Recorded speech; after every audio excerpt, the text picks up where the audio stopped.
Murphy Canyon. Sun is starting to peek out. It's not all gloom and doom today. Sun still comes out tomorrow, as Annie sang, and not you, Annie. No, not me. Little Orphan Annie. Yes. Little Orphan Annie. Red hair. Yeah. Nonetheless, the sun did come out, and we're here with 4 hours of live local San Diego sports talk radio. Good morning, Annie. Good morning, Craig. Good morning, Braden. Good morning, everybody listening. Tough loss on Friday. No way around it. Just jump right into the deep end. Postseason losses, they're always shocking. They're always stunning. They always sting. When you have a regular season in which you know you're not making the postseason, you kind of count down the days till the regular season's over. When you're in the postseason, no, you never expect it to come. So it is always a tough thing for fans and for players and for everyone. It is. I'm going to go back to the thing that we said to start the playoffs, because I said it to start the playoffs knowing that it's really about the end of the playoffs. Exalt the team, accept the result. Baseball playoffs are an abstraction of the game of baseball. Baseball is an everyday game. It starts in the spring. It continues to the fall. You play every day. You take a day off every once in a while. But the game is designed for routine, for repetition, for rhythms, for cycles. Teams get hot. Teams get cold. Players get hot. Players get cold. And what happens one week rarely translates to what happens the next week. Over any 7-game stretch this year, you could find a 7-game stretch where Manny Machado didn't hit, where Luis Arraez didn't reach base, where Jerkson Profar did nothing, where Jackson Merrill hit nothing but strikeouts and ground balls. You can find any 1-week stretch where the starting pitching was amazing, where it was terrible, where the bullpen was great, where the bullpen blew every lead it was handed. That's a week of baseball, and the best thing about baseball is it changes week to week, and the thing about postseason baseball is it lasts a week. It's only a week. It's sometimes 3 days. Sometimes it's a weekend and a little bit of the next week. Mm-hmm. Sometimes it's a couple of weeks. And when you get to that moment, you are about to experience an abstraction. You're about to see 3 or 5 games treated as if they are the entire season. And that's why I said and say, exalt the team, accept the result. Because sometimes in that random little slice, somebody gets red hot, right? Trent Grisham got red hot 1 week in 2022. And for that reason, as much as any other reason, the Padres beat a team that was way, way ahead of them in the standings. The New York Mets, that won like 12 more games than they did that year. Because Trent Grisham got hot. Look back 3 years later and go, what? How do we ascribe meaning to that? That's a guy who's proven in his career he can't hit the baseball. He's proven it. Now he's stuck on a bench now because he can't hit the baseball. But for 1 week, he could hit anyone. He could hit DeGrom. He could hit Scherzer. He could hit Diaz. He could hit anybody. Well, for 3 days, the Padres couldn't hit a soul. Couldn't hit anybody. Didn't matter who came out of the bullpen. Didn't matter if it was a pitcher that they had drilled for 13 runs in 9 innings. Didn't matter. For 2 days, the team lost its way. Couldn't hit. Couldn't hit to save its life for 2 days. You give us the next 2 days, Padres probably hit like gangbusters. Put 13 runs on the board. Act like it was no big thing. Because that's the nature of baseball. Things come and go. It's cyclical. It moves. It shifts. But it continues until you get to the playoffs when it's segmented into little bacony strips. And if one snaps, you're done. And that's where we are. I thought Yu Darvish did a tremendous job on Friday night. Look, for all the talk about the Dodgers pitching, it reminds you why you know nothing, right? I mean, for all the talk about the Dodgers pitching being their vulnerable spot, and it is their vulnerable spot. I mean, the players on the Dodgers will even say that it's been their spot all season where they're like, how is this going to go? Is this going to be able to hold up our pitching or starting pitching? They were able to do it, and they even did it last night against the Mets, continuing that scoreless streak. I mean, what the Dodgers pitching is doing right now is kind of wild, and for Yoshinobu Yamamoto to have a start for the ages. You know, he had done it against other teams during the regular season, had not done it against the Padres, but did it on Friday night. The at-bats and the plate appearances, they didn't look similar to what we had seen all year. I know that there was good pitching happening in that game and in the bullpen game, of course. But look, you can't get around it. I mean, the Padres led the major leagues with a .263 batting average in the regular season. They hit .217 in the NLDS. They were fourth in runners in scoring position batting average. They were 182 in the NLDS. I mean, it just did not go their way. The things that we saw happening in the regular season going their way in the postseason, especially in the NLDS there. But I don't know. You know, it kind of had shades to me of 2023, and I don't mean the whole season. The Padres hitting as a whole was, as we all know, way better in 2024 than it was in 2023, and those numbers bear it out. But those last two games just felt like, man, they just, you know, were kind of 1-2-3ing up and 1-2-3ing down, and we had kind of seen that, you know, throughout the season in 2023. So just a tough loss. The pitching was very good for the Dodgers, and if you want to feel a little bit better about that, look at what happened last night with the Mets and the way that they were able to hold the Mets scoreless as well. And we'll see what the Dodgers end up doing. But for something that was as vulnerable as their pitching, they were able to pull it off. And this is a team with the Dodgers that is used to going to the postseason. You know, not necessarily used to going deep into the postseason, but used to going to the postseason. But yeah, I mean, look, the Padres, I believe the Padres tried. I believe the Padres did what they could. Just didn't work out for them. Yeah. We got a lot to process, right? And today's a process day. The future isn't really going to be brought up a lot on today's show for the San Diego Padres. I think this was just a gigantic missed opportunity in the history of the San Diego Padres franchise. And that's not to say that everything you're saying isn't exactly true. Of course they tried. Of course they tried their best.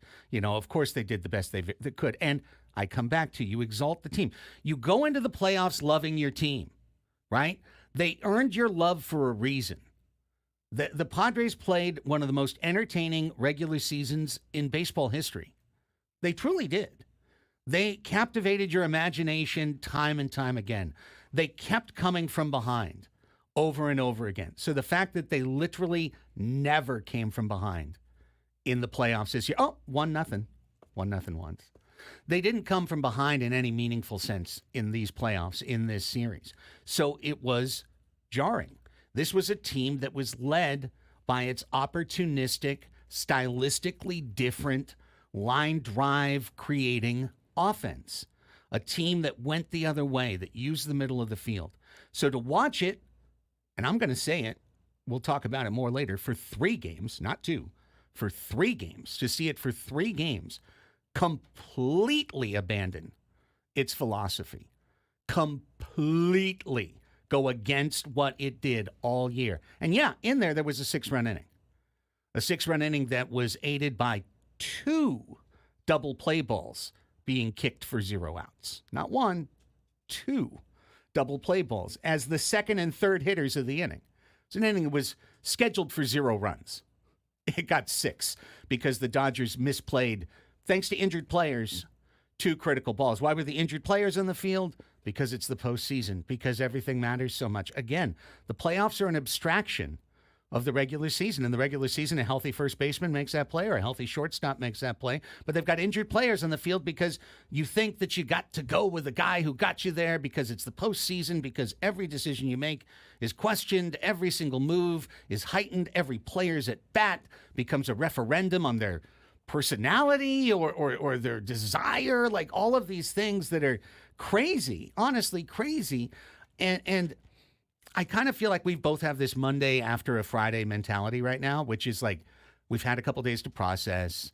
We're kind of bringing the soothe on it.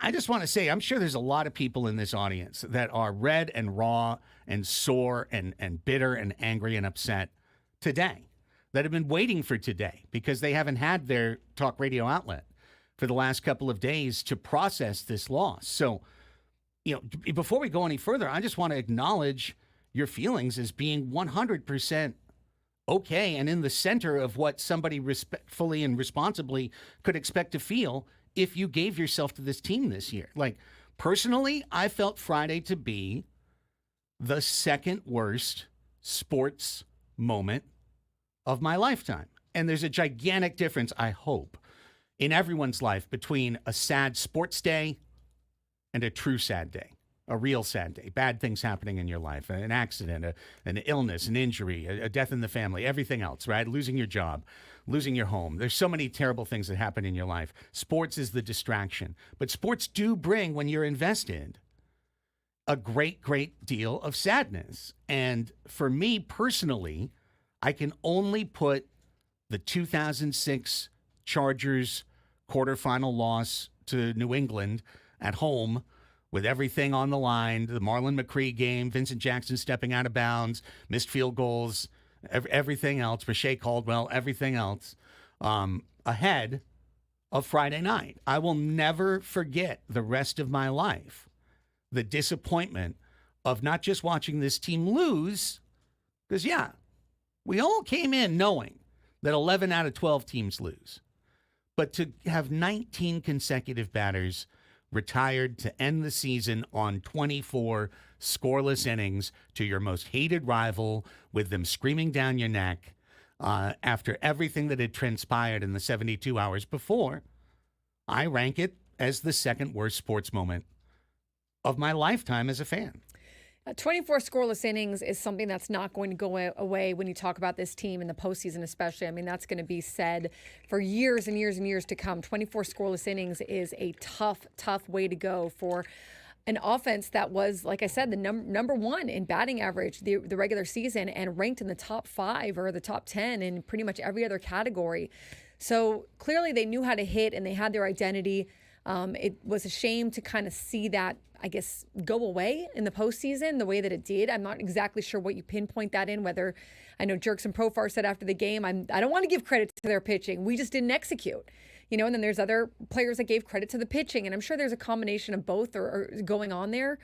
I think what's sad about this sort of thing is like, it's never going to be the same again. And that doesn't mean that it also can't be good in future years. Of course it can. Of course it could be better. But it will never be this team again. You'll never have this group of players again. That's right. You'll never have, and for some of these guys, I mean, I look at Jackson Merrill, who probably thinks now, I was talking to a few people who Tim Leeper even, that had, when they were young, they had made the playoffs, and you think that you're going to make the playoffs every season. And then you go 8 straight years without making the playoffs. And you're like, whoa, I never got back to that. I never got back to that feeling that my rookie year where we made the postseason and oh my gosh, that's just what happens every season. Well, it certainly doesn't, and so for Jackson Merrill, though, I think he's going to have future years in the postseason, other opportunities. Same with Tatis, even Machado, Bogarts. For the guys like David Peralta and Donovan Solano, those guys I always get like, man, because, you spend your whole career waiting for a moment like that and trying to make it to a World Series and win the World Series. And you are on the brink of being out of baseball altogether. I'm not saying they will be. I think that they'll be picked up next year by a team. But it's just that it's hard to see opportunities go by when you know that guys are not going to be with the team next year. And this, honestly, I honestly feel like this was one of the most complete rosters I've ever seen for the Padres. And in baseball, I still think if you looked at that roster and then looked at the other teams that are still in the playoffs, and said, well, they're missing a lot of their starters, or, they don't have a good bottom of the lineup, or they don't, the Padres had it all. And Xander Bogaerts said that after the game. Our roster had it all, similar to the 2018 Red Sox team that he ended up winning a World Series with. We had it all. It wasn't just players that are fringe players that got hot. They were good. It was a good team full of, yes, the fringe players, but also the superstar players. Our roster had it all. We went out, we got them. So it is a very difficult pill to swallow when you look at it like that, because it is a missed opportunity. If the Padres had made it past the NLDS, there's a good chance they could have beat the Mets. Not a total chance. The Mets could have won as well, but there's a decent chance they would have been able to beat the Mets. There's a great chance. Yeah, there's a great chance. I mean, 50, but that's the playoffs, right? I mean, I looked at this Dodgers team, and I'm like, this is a team of vulnerable. When you're up 2-1 in a series and you don't close it out, it's never a good feeling, right? I mean, the Padres had everything kind of in their hand, and they weren't able to close it out, and that's always a tough feeling to reconcile. As we continue on the show with this kind of postmortem Padres season, it's not a Padres season postmortem. 120 days till spring training. Okay? That's a real fact. 120 days till the first day of spring training today. And that's the amount of time we have to talk about the season that was, the off season that will be, the moves that have to be made, the moves that need to be made, the moves that could be made, that should be made, who can stay, what can we afford, is the team going to spend this off season? All these questions can be discussed in the days, weeks, and months to follow. Today's a day just to reflect, I think, on the end of the season. And hopefully to remember, which we'll continue to do in greater detail as the weeks go on, what an incredible season this was. It was a great season. Ton of special moments. Of baseball. Yep. 93 wins. 93 wins. Fourth seed in the playoffs. Won a playoff round. Took your rival to a game 5. This is one of those Higgins things. But if you had taken that, written it on a 3x5, and handed it to anybody at 7 Mile Casino at 3 a.m. on March 20th and said, sign up for this, 93 wins, make the playoffs, host a playoff series, win a playoff series. Second round, you get, you're going to go out in the second, but you're going to take it to 5 games. Of course, people would have signed up for that. All of us would have signed up for that. The experience of it makes us miserable. Miserable. I was completely depressed on Saturday. No question about it. Depressed on Saturday. Friday night, devastated. It's baseball. Why do we do playoffs? Yeah, a lot of people were ripping me last week when I said that. Why do we do playoffs? We finished 5 games behind the Dodgers. Give them the shield. Move on. We do playoffs because we're Americans, is why. Because we're Americans. We enjoy it. We enjoy the drama. We enjoy the woo moment. And in between, we take a sport, we abstract it, and then we try and draw a bunch of conclusions out of it. It's so baseball to me because it's 2022. Like the players said, we don't know how we got in the playoffs. We got hot at the right time. We kind of backed our way in. We were able to get past the NLDS, get to the NLCS. They were 22 games behind the Dodgers at the end of the regular season. But that is the farthest team, the Bob Melvin's 2022 team in the last, A.J. Preller tenure that we've had. This team knew their identity. They knew what they were good at. They had a more complete roster, and they knew it. And it just didn't work out for them. They weren't able to get it done in the end. It's very baseball. This Dodgers team should not be where they are with the starting pitching they have. They have a rotation that is barely there, and hasn't been good for most of the season. 12 straight scoreless innings in the playoffs. Exactly. And Yoshinobu Yamamoto did what he needed to do when they needed him to. Jack Flaherty yesterday against the Mets, did enough, whatever. It just doesn't really make sense. It's not, but it's just the way that it rolls sometimes. Pretty much every playoffs is the way that it rolls. It is. So that's that's kind of we can breeze it. We can go through it. We're going to let you have your say in it too. We've got 2 different call segments scheduled for the show today. We're going to continue through the week and get through this. I'm sure we've got some sound of players reacting to what happened, or maybe packing up their lockers after it was all done. And everyone's got their own theory, and that's fine. I think this was a great team. I do too. I think it was a great team. It was a ton of fun to watch. We had a wonderful season. We earned a postseason, and I think we're still maturing as a sports fan base, being perpetual contenders as to what that means in modern baseball to get to the playoffs. Because imagine being a Brewers fan. Just take a second. Imagine being a Brewers fan, winning your division 2 out of 3 years, doop, out in the first round in 2 games. 2 or 3 games. How about this year? Up 2-0 with the greatest closer you've ever had on the mound. Boink, 3-run homer. And a guy who hadn't allowed but 1 homer the entire season, the entire regular season. I mean, it's just a different beast. The intensity is different. The pressure is different. The pitching is different. The approach, sometimes you get a little tighter sometimes, right?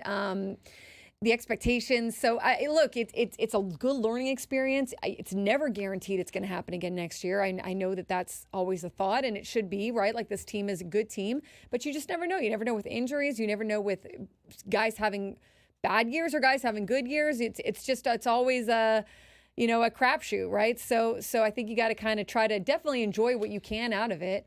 And for sure, like if you're upset, it makes sense. It was a tough loss at the end there, and like I said, it always comes very shockingly.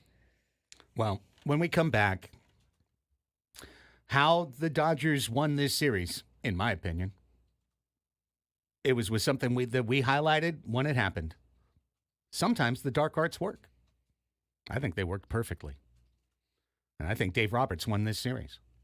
I think he had a hand. Dave Roberts managed good games there. I think he won the series. We're going to talk about it when we come back. I know you'll disagree, but it's fine. We'll get into it. Annie and Elsten here with you till 2. San Diego's #1 sports station, 97.3 The Fan.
you always have a lot of baseball wisdom. You've seen a lot of this.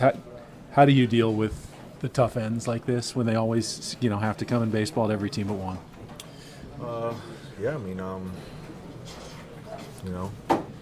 sucks to lose, right? And, you just take it how it is. Just proud of these guys, man. I mean, I think this group in here, went above and beyond every single day and fought to the last out was made. And, it's a beautiful thing to be a part of this team and this organization and everything we've done this year. There's Manny after the game on Friday, 2-0.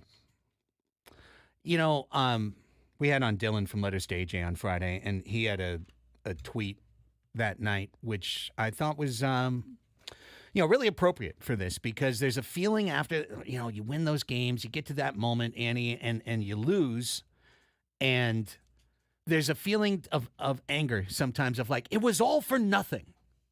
None of it mattered. Like, we did this whole thing to get to here, and then now this happens, and so none of it matters. And what Dylan tweeted, which I couldn't agree with more, is it hurts because it all did matter.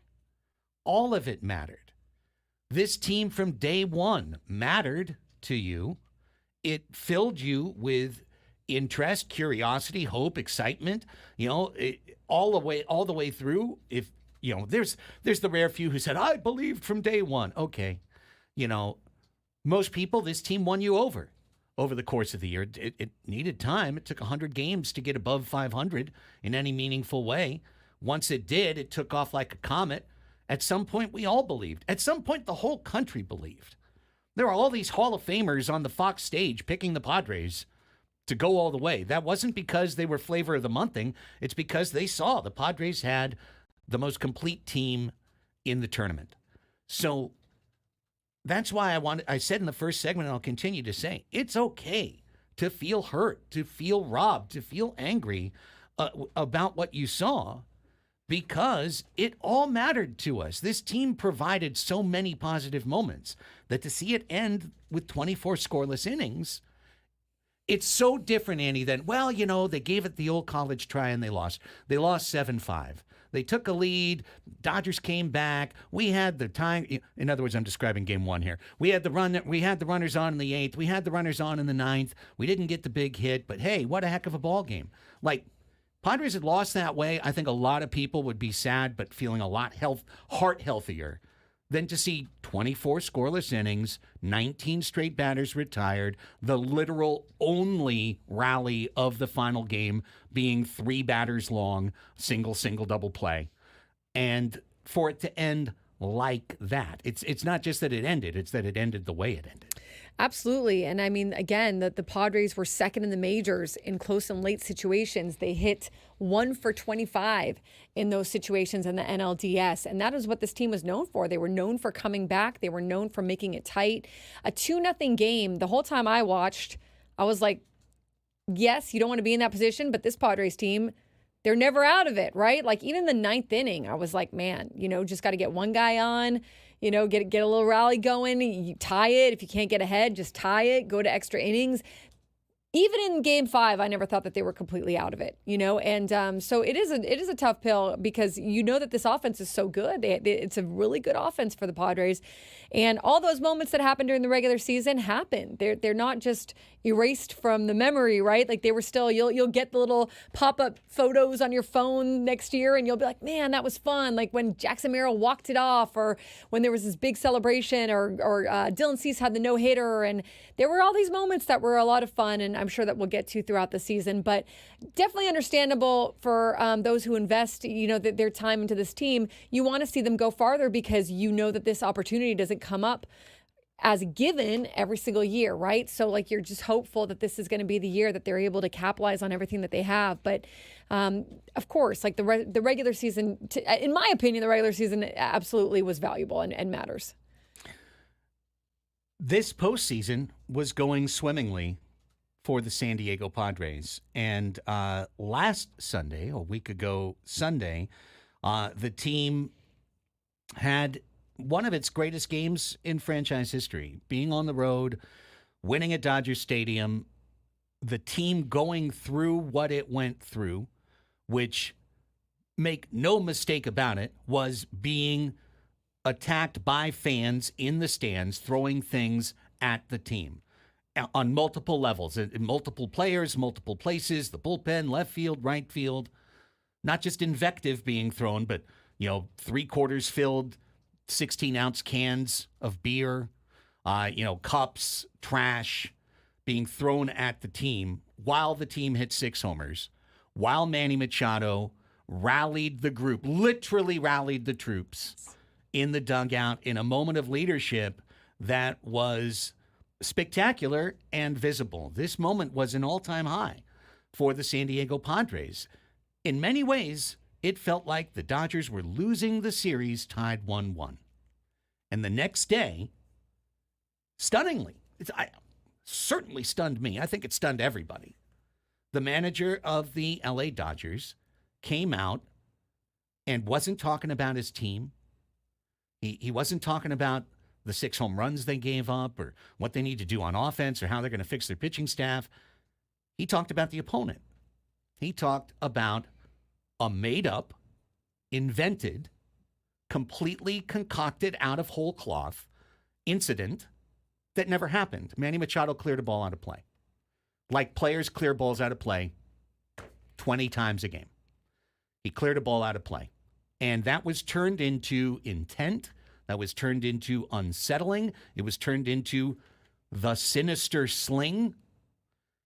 And there was a man there, a national reporter, who also amazingly is the sideline reporter for the #1 network that's covering the National League all the way through, decided to write a very personal column, national column in The Athletic, personally attacking San Diego Padres, calling Manny Machado a punk, calling Fernando Tatis Jr. a dancing peacock, calling Jurickson Profar the kid who pulls the fire alarm and says, "Who, me?" Calling the team, the manager of the Dodgers, called the Padres villains, that they work better with a villainous air. And then the Padres completely lost their approach at the plate. The next 3 games, no more opposite field hitting, no more taking balls off the plate on 3 balls. The chase percentage went through the roof. The pull percentage went through the roof. And yeah, they had 1 6-run inning in there that was aided by 2 double play ground balls getting kicked. But otherwise, in the first inning of the next game, Annie, I remember we talked about it joking laterward. Oh my God, the first inning, I was really worried about the team. And then look what happened. Well, you know what? They never scored again. They literally never scored again. And they lost their edge. And then, the day before the NLCS begins, they say, the Dodgers say, that they love that they're now playing with an FU mentality to the league. Villainous.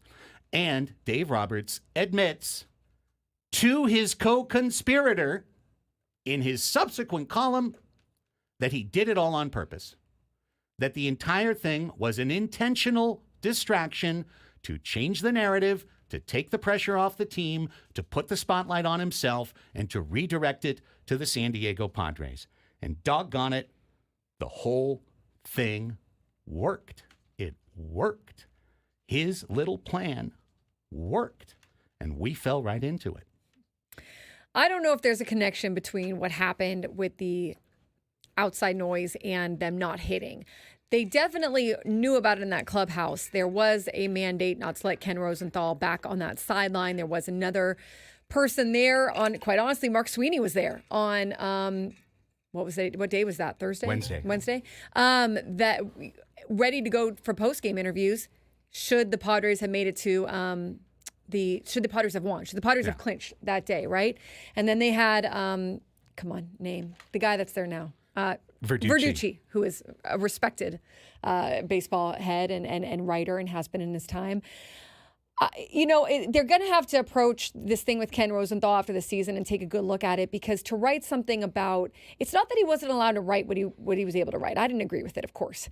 But to write it and then have to cover both teams, that is there's a conflict of interest there. I mean, there's just something that's unsavory about a guy who just made all these comments and then now is expected to walk over to that clubhouse with no bias and those players are supposed to be like, hey, good to see you. It just doesn't work like that. And for the Padres, they definitely knew about it, but I thought that they felt more like they were upset at the fact that everybody was calling them taunters and disrespecting the game and, not having, a respect for the game and going about things the right way and taunting fans. And they didn't feel like they were at all. They felt like, hey, you're throwing stuff at us. Like your fans are doing this stuff. You guys are kind of making this environment happen. What do you want us to do? Like, we can also kind of give it back here. They weren't going in there with that intention. They were giving back when the fans were giving it to them, which I have zero problem with. The fans want to get involved like that. The players have every right to turn around and get involved back. And they were winning and they didn't care. And, it works for this team. I have no problem with Fernando Tatis Jr. doing that. Some people do. I certainly do not. Okay. And so, there was this mentality, I think, to them that that's not right. Like, you guys are making lies about us. Like, you guys are saying stuff about us that isn't true, and this team, this Dodgers team, doesn't need to do that. Like, you guys are good enough already. You don't need to make stuff up. And they felt the same way about Manny's ball that was thrown toward the dugout. You don't need to make stuff up. They knew that. They knew that going into game 5, like even game 4 and 5. Like, they were like, why are you doing this? My thing with the Dodgers is, and this is kind of what I gathered from their beat writers too, they were embarrassed about what happened. Those questions were planted by the Dodgers radio reporter to be asked in that post-game press conference to Dave Roberts. I'm sorry, the press conference that they had before game 3, to talk about the ball that Manny threw into the dugout. It was made to be a story. And my sense was those players in that Dodgers clubhouse, like, I know they're saying now, oh, they had Dave Roberts back. And sure, I think they like Dave Roberts. I don't think there's an issue there. But I think they were embarrassed at the fact that, like, they're making this big deal out of a guy throwing a ball toward the dugout and whatever. And did they use that against it? Did they kind of do what the Padres did after their embarrassing 2023 season? Maybe kind of go out there and be like, we're not going to get humiliated like this, And now I think it's easy to look back and for Dave Roberts to be like, we did this all for this reason. And maybe he did. And for the players to be like, we're doing it all for Dave Roberts. But I honestly feel like the players in that clubhouse were flat out humiliated by the fact that there was this, like, national scandal over a ball that was tossed over to their dugout. Yeah. Well, it's crazy how it worked, but it worked, and however it worked, and it was deliberate. It was intentional. And you can't blame somebody in the position that Dave Roberts was in for making a play. And he did say, I needed to get my team to have the same intensity as the Padres had. Dave Roberts recognized that they did not have enough of a chip on their shoulder over there in that Dodgers dugout. And that's what happened to them last year. And that's what happened to them the year before. So he went a different route. I don't like the fact that now he's like, I love Manny. I'd take Manny on my team any day, but you completely threw Manny under the bus. Like, what to me, that's just kind of weird. Well, he's a deliberate hypocrite. He was the whole thing was an act, Danny. That's my point. It's it was one dark thing, arts. though. It's one thing to, like, I don't know, though, if he's saying that now because it worked. You know what I mean? Like, oh, well, man, this was all just a plan. I do think he was trying to stir something up. Yes, I think that the whole time they were trying to stir something up. But once you start saying, like, the video is being sent to MLB, like, you're in a whole other, like, hemisphere. Like, you were like, once you're like, we're sending this video of Manny Machado throwing a ball at the dugout to MLB, like, you've crossed this, like, edge line into, like, this weird line of, like, what are you doing? And it's weird. So whatever, Dave. But I thought making Manny the scapegoat of that and then being like, I'd take Manny on my team any day. Like, what? Like, that was weird to me. Okay. Yeah. Like. Well. And, the last thing I'm going to say about this, we got to go to break anyway, is that Dave Roberts 100% outmanaged Mike Schilt the rest of the series. 100%. And that's not being critical. That's not being results based. It's absolute truth. He managed a bullpen game to perfection. And by the way, Schilt gave him a very easy lineup to manage against. And then when he was presented a chance to do it different, he said, I'm not going to do anything different. And then guess what happened next? Roberts gave the ball to a starter that none of us would have given the ball to. And he said, I'm counting on him to pitch the game of his life. And he did. And he caught the Padres completely flat-footed. The Schilt in-game interview is pretty much where my hat left my head and went into my hands permanently when he's like, oh, well, yeah, fastball's a little better than we thought. Like, holy cow, you guys got completely flummoxed by this. You went in with the old game plan, and it had no chance of working. And so for anything we say about which is true, it's all true. It's a deliberate distraction. It was completely against the spirit of the sport. It required a willing accomplice with a national platform. Yeah. And Ken Rosenthal was both there for print and television in order to get that job done. Frankly, multimedia, I'm sure he did a bunch of media appearances in between. He got the job done carrying the water.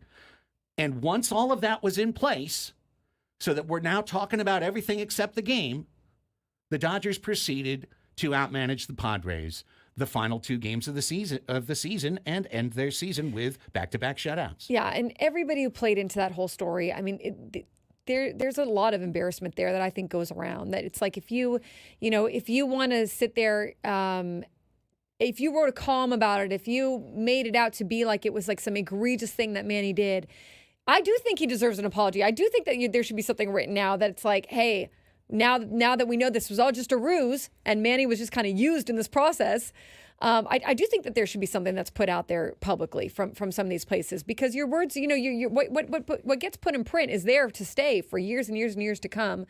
And it's not that you have to look at it and be like, oh, we got played, as much as like, hey man, this happened, and like, let's acknowledge it. Like, let's acknowledge like this was part of the tactics, and Dave Roberts is saying this was what he did all along. And I didn't like you really necessarily using an opposing team's player for that. I think like if you're going to do that, try to figure out some other way, I guess. But hey, he knows Manny. Maybe he felt like, he didn't want to take shots at Jerkson and Tatis there. So, and maybe he felt like Manny would understand. I don't know. It was to me, it was kind of weird. All right. When we come back, we'll keep the discussion rolling. I think I don't know. Have we given ourselves enough time for a what's good? You guys have anything good? I don't have a what's good. Nothing's good. Nothing's good. No, I don't. What's I just good didn't even think of anything. I just figured we'd be talking all Padres. Cancel it. Yeah. Goodness is canceled. What's bad? We'll have what's great next week. Yeah. Let's do what's bad. My nephew's dogs. What's great next week? Everything's bad. What's bad? The segment of badness. It's okay to have a coming bad up. day. No, it's not even bad. I just figured we'd be doing all Padres talk. No problem. So yeah. Yeah. I can pull what's good out if we'd like to do what's good. No. We're out of time anyway. We'll come back and we'll wrap up this hour next on The Fan.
24 straight scoreless innings? I mean, not one lousy run in there? It's definitely not good. Definitely not what's good. Jeff Passan, I guess, wrote, the Padres weren't beaten by a better team. They just blew it. Now, That's fair. When I go to the insider status, it says, I can't tell. My login isn't working, but I can't tell if it's an overreaction or not. It says that he is doing overreactions, so I don't know. I got that account. I can read that during got the it break. Wonderful. too. Someone else read it then. But I do think it is. I mean, look, that is a fair take. He says you know? it's not verdict. It's not an overreaction. It's not an overreaction. So he says the Padres weren't beaten by a better team. They just blew it. San Diego had 2 opportunities to clinch its division series against the Dodgers, and it didn't score a run in either game. Combined offensive efforts from the Padres against 5 innings of Yamamoto and 13 innings of bullpen work, 9 for 62, 2 extra base hits, 0 for 10 with runners in scoring position, 0 stolen bases. While San Diego's strength was supposed to be its bullpen, the Los Angeles cater of relievers outperformed the Padres. San Diego's offense was seemingly tailor-made for the playoffs with its lack of swing and miss and ability to put up crooked numbers, yet it was the Dodgers hitters, particularly in the 8th-run Game 4 outburst, who met the moment. Yeah. Says this is not an overreaction. Yeah. And then he has his analysis if you want to Which go is check basically out his this was the article. Padres' year. They had it all. Baseball stinks. It's Baseball is frustrating frustrating, and maddening. Yeah, a.k.a. baseball is stupid and nobody should watch. exactly. It also is hard because you could see the clear path for the Padres. You know, it's like you knew like they had a good path to get to the World Series and even win the World Series. I mean, honestly, I don't think it's an overreaction to say that this was a really, really good roster for the San Diego Padres, and one that was, as was said a million times on this station and beyond going into the playoffs, built for the postseason. So that's what also makes this one so frustrating. All right, Schulte, what did you have to say about 24 scoreless innings to finish the season? We'll get to that. Mike Schilt, There he is. postgame. But there's a lot of emotion taking place. Oh, what? There it is.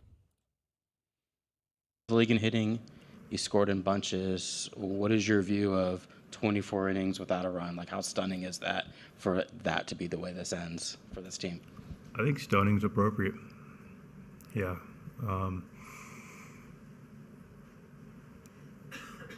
I got to tip your hat, and while we're doing it, congratulations to the Dodgers. They hard fought, a lot of things going on in the series. Had them down, they were able to come back and so congratulations to them. I imagine you take that start from Yu Darvish every time. Darn right, every time. Yeah, I thought Yu was magnificent again. Had him off balance. A couple swings got him. Other than that, he was really good.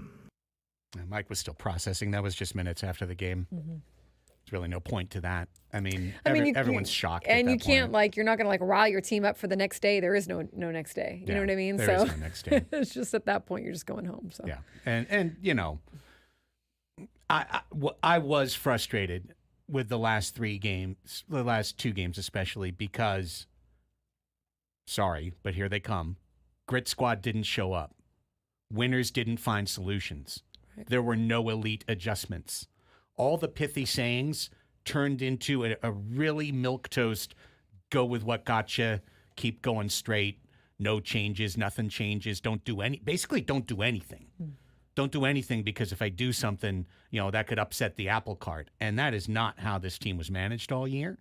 And so to see it be that way and see lefties coming in just on parade into certain spots in the lineup and it not being countered, I was frustrated by that. And just the fact that we heard this all year. We were all primed and conditioned for the team to come back when they were down 3-0 in Game 4 and when they were down 2-0 in Game 5. Like, we were all primed and conditioned for that. And then there wasn't even a hint of it, unfortunately. Yeah, I mean, the sayings exactly like that. Those kind of lose a little meaning when you get to that point in the postseason. But again, I mean, look, I think this team absolutely tried. I mean, I don't think that they were going up there trying to lose games, right? Got out-executed, out-managed, out all of it. Out all of it. And now we're out of all of it. And and there's L.A. dancing and scratching one up in the NLCS. When we come back, more about it. More reaction after the game. And we're going to open up the phone lines to you in the second hour of the show as well, right here on Annie and Elsten, 97.3 The Fan.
All right, we need to create a winter to-do list for the Annie and Elsten show. And Rebuff in the Open appears to be right near the top of that list. Yeah. Welcome back to hour number 2 of the program. You know, like my wife Mitzi has been on her fall break last week and this week. And this weekend we painted the boys' bedroom.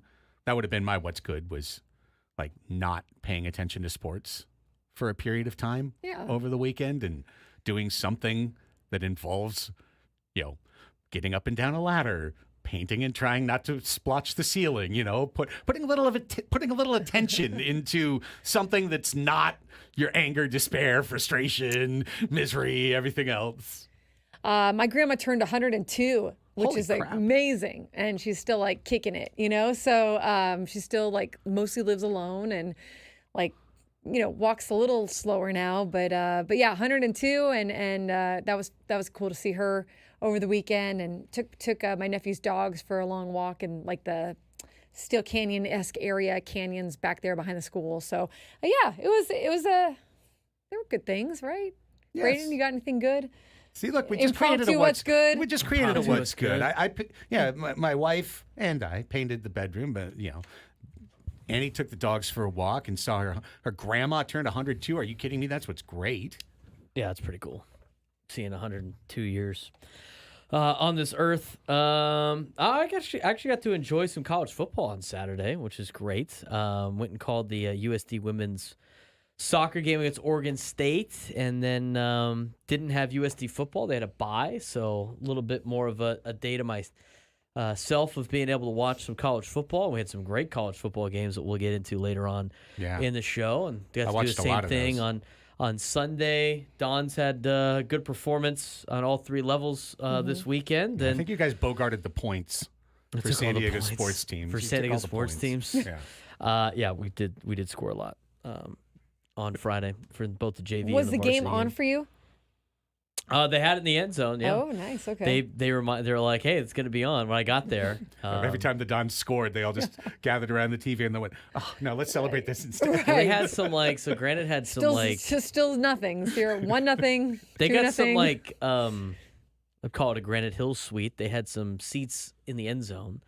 I don't know who gets to sit there at their school, but it's either boosters or select parents or whatever. And then in that area, I think they had like their own food and drink. It's in the end zone next to their big inflatable eagle that they run out of. And they had a TV set up with the Padre game on. And I could see it from the sideline during the end of the JV game that was on, but I was more interested in the JV game. And then as the game started for varsity, I was kind of peeking over. And at one point I did see a shot of the Dodgers dugout being super excited, and I knew it was already 1-0, and then they turned it off. So I was like, oh, that's probably not good then. So once Granite Hills turned the game off in the end zone, I was like, it's probably not good for the Pods. So that was kind of tough. But kids played well and got a big game against Lincoln on Friday. So number 1 versus number 2 this week. That's awesome. Yeah. I also think it was so weird that again, that Flaherty had like the whole like sit down, you MFer and all that, and then they had the big FU post game thing, but yet the Padres were the only ones that were like, yes, I'm like, villains. and I am so fine with that behavior. It's not the behavior that bothers me. It's that you're only calling it out for the Padres and you're not calling it out for the Dodgers or any other team. It was weird to me how that kind of worked. The Padres didn't do anything wrong. They didn't do during anything the wrong. entire series, No. and yet got all the flack for the Dodgers. I thought, I'm going to be honest with you They guys. played hard. They played a good games. I have always respected the Dodgers organization because they were always, and regardless if I could take my Padres hat off and I could be like, you know what, the Dodgers organization in the National League has been the epitome of class and getting things done, and they've always been the top team in the league, and the Padres give them respect. The Padres always say, "Hey, we got to go through the Dodgers." But that's always been the case, and I'm not afraid to admit that, and even though it's painful to say as a Padres fan, they have always been that team that does things the right way, and all their guys come up doing things the right way, and they never got into the antics. I lost almost all respect for that entire organization after this series. I mean, they just did not act like they usually act. I thought Kike Hernandez looked like a fool during his post-game press conference. Oh, yeah, we don't, like, thinking he's all tough now all of a sudden. Like, oh, yeah, we don't care. You obviously cared. You guys were bitching and moaning about everything the Padres did. Whan. It's like, oh, yeah, we don't care. We don't care. No, you care. You cared a and lot. just because you win, now all of a sudden you're like, you guys are like tough guys now? It's like, give me a break. I think Dave Roberts is ruining his reputation even more so in this town. I can't believe this guy. And I every time I get to talk to Dave, it's great. I think he's a nice guy one-on-one. I'm not afraid to say that because I've gotten to meet him multiple times. And every time I talk to him, I think he's a really nice guy.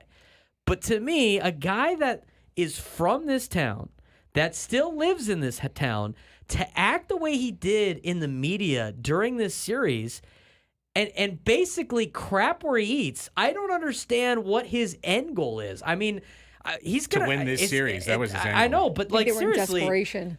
I mean, he's not going to be able to walk around San Diego and not get like just crap from people all the time. I'll never forget it. Why would you do that to yourself? And again, individually, every time I've talked to Dave, I think he's a great guy. But what he did during that whole series was an absolute joke, and it's flat out embarrassing for a guy like Dave Roberts to act the way that he acted. It's embarrassing for that organization to act the way they acted, to act like children during the entire series. And you know what?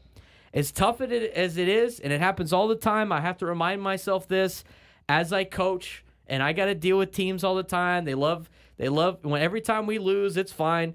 To the victor go the spoils. And you know what? They are the victor. They get the spoils. But I thought that organization flat out embarrassed themselves and ruined their reputation with getting down in the mud of the things that they don't do. And it's kind of embarrassing for them, and it's embarrassing for baseball how that series ended. It might sound like sour grapes, whatever. I just had the Dodgers at a way higher standard with my respect, and I lost all respect for that organization after the series. Well, I do understand that.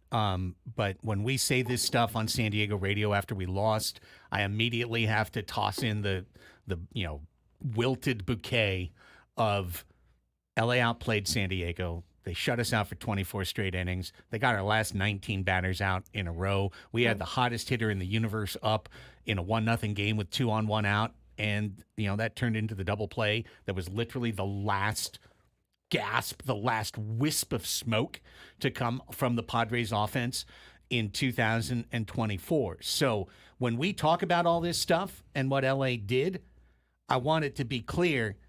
The reason I'm upset about it is not that they did it, it's that it worked. Yeah, I mean, someone I know over the weekend was saying to me, like, there was too much attention being put on the outside noise and what Ken Rosenthal was writing and what was this and keeping him out of the Padres dugout and this and that versus, but I don't know that. I don't think that they didn't put attention on the game. I don't think that these guys went out there and didn't want to win. I absolutely think they wanted to win. I'm not totally sure, if you ask, I wish they could sit right next to us right now and take us through the plate appearances or take us through the pitching and say, like, this is what made this guy so hard. This is what made this guy, untouchable, right? But I do think that there is probably something to what Jerks and Profar said. Yeah, okay, you don't want to tip your cap. We didn't execute. You don't want to tip your cap. And it's probably half and half, depending on the game. I think Game 4 was different than Game 5. And the pitchers, obviously, some of them are harder to hit than others, okay? That's just factual. But in terms of just not being able to get anything going, that is rough. I mean, that is frustrating. For 24 innings, that is frustrating. And like you mentioned, that other inning, that 6-run inning, they were helped out and they did what they were supposed to do. They capitalized on errors there. They put pressure on the pitcher. They put pressure on the defense. That is totally they earned those runs. But it didn't bode well for their offense necessarily coming out of that last Sunday game against the Dodgers, that they weren't able to put up more runs. I just think too, this is a team that if you watch them all season long, besides the offense not executing, they played the same way they play. They played with an edge all season. They played gritty or fun or exciting all season long. I think people coming into the postseason turn it on and think that the Padres are just acting or something. No, this is who they are all season long. This is the emotion and the passion that they play with. And I think sometimes people watch it and don't realize that. I'm going to go back to what I said about the Dodgers. I would have said that even if we won. I'm saying that either way. I mean, No, I get it. and everything I said has nothing to do with the way that they physically played the game. It was the off-brand stuff. I think it's an embarrassment to Major League Baseball that our best teams are doing things like that, and it's honestly, I'm just disappointed. It's disappointing to see from a professional organization to act like that. I would expect better from organizations, and if the Padres acted like that, I would expect better from the Padres organization. Yeah, I would too. And I mean, what an example! Like, what a great example showing to the youth of the United States of how to conduct business as an organization. It's embarrassing. go ahead. And Fernando didn't do anything different than he did the entire 2023 season when he was booed endlessly out there. That's fine. He knew it was coming. And he danced out there and he played the violin out there and he shook his hips out. He did everything that he normally does. Like, I don't have an issue with guys being who they are during the postseason. Like, but obviously it's the actual play on the field that it's the play on the field that mattered the most, right? I mean, that the 24 scoreless innings are really what is the big takeaway here. Absolutely. And listen, none of this I'll keep saying it. None of this happens unless you've got a willing partner in the media to amplify these concerns. And and without Dave Roberts making the statements, I mean, sure. It all starts it all with would have something gone away on Sunday. Yeah. Starts in a back room. Hey, Vassay, we need you to say this, ask this question, set up Dave. Right. Dave, it was kayfabe, all right? This was straight kayfabe. This was fake emotion as part of a show. This is straight out of a wrestling playbook. Fake invented emotion. It was. But I'm telling you, I'm staying on wrestling. They painted the Padres as heel.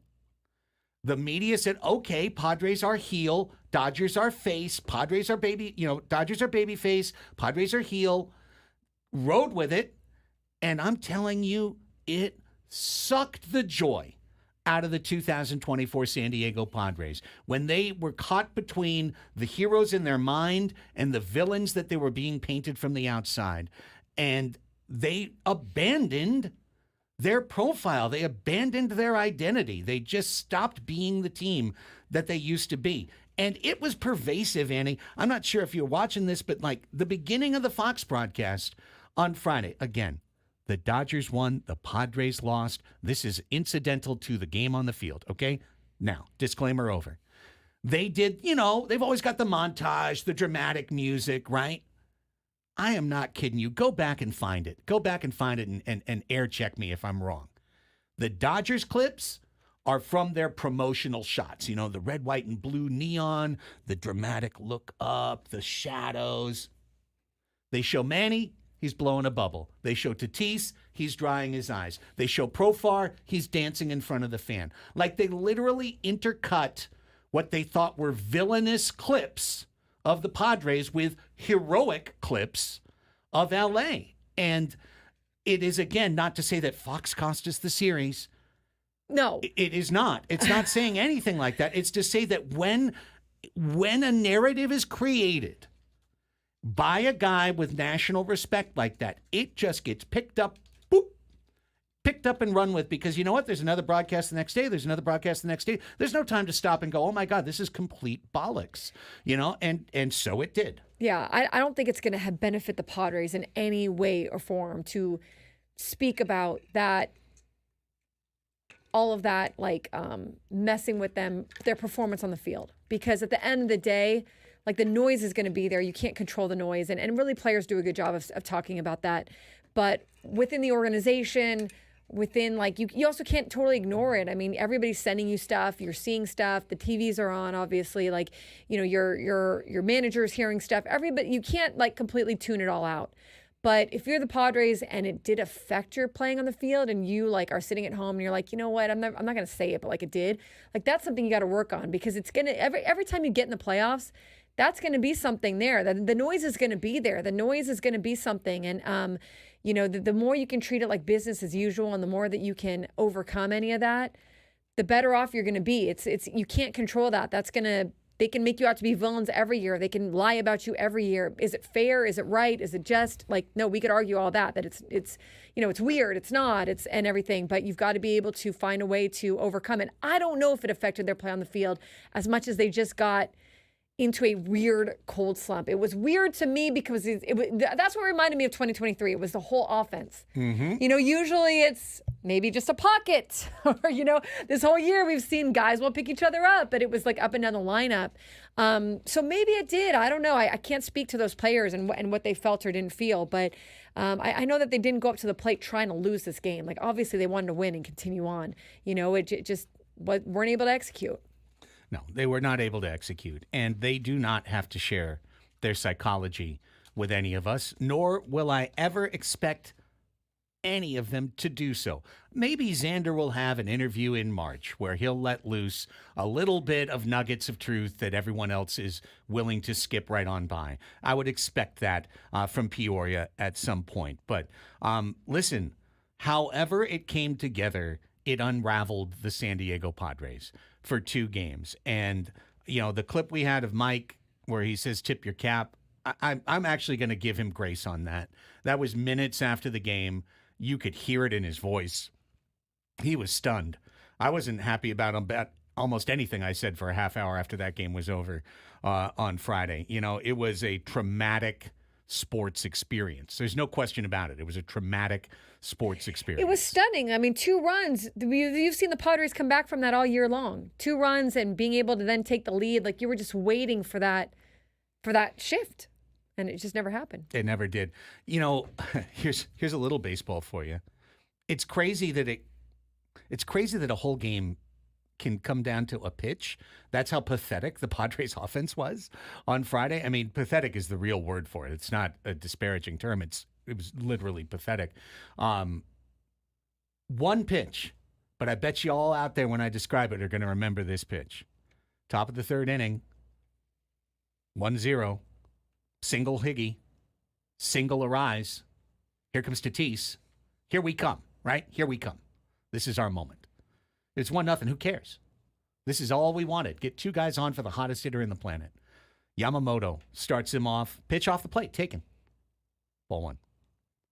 Here comes the 1-0 pitch. And it is the hanger of all hanging curveballs. Yamo meatball on delivery. Right into the middle of the zone.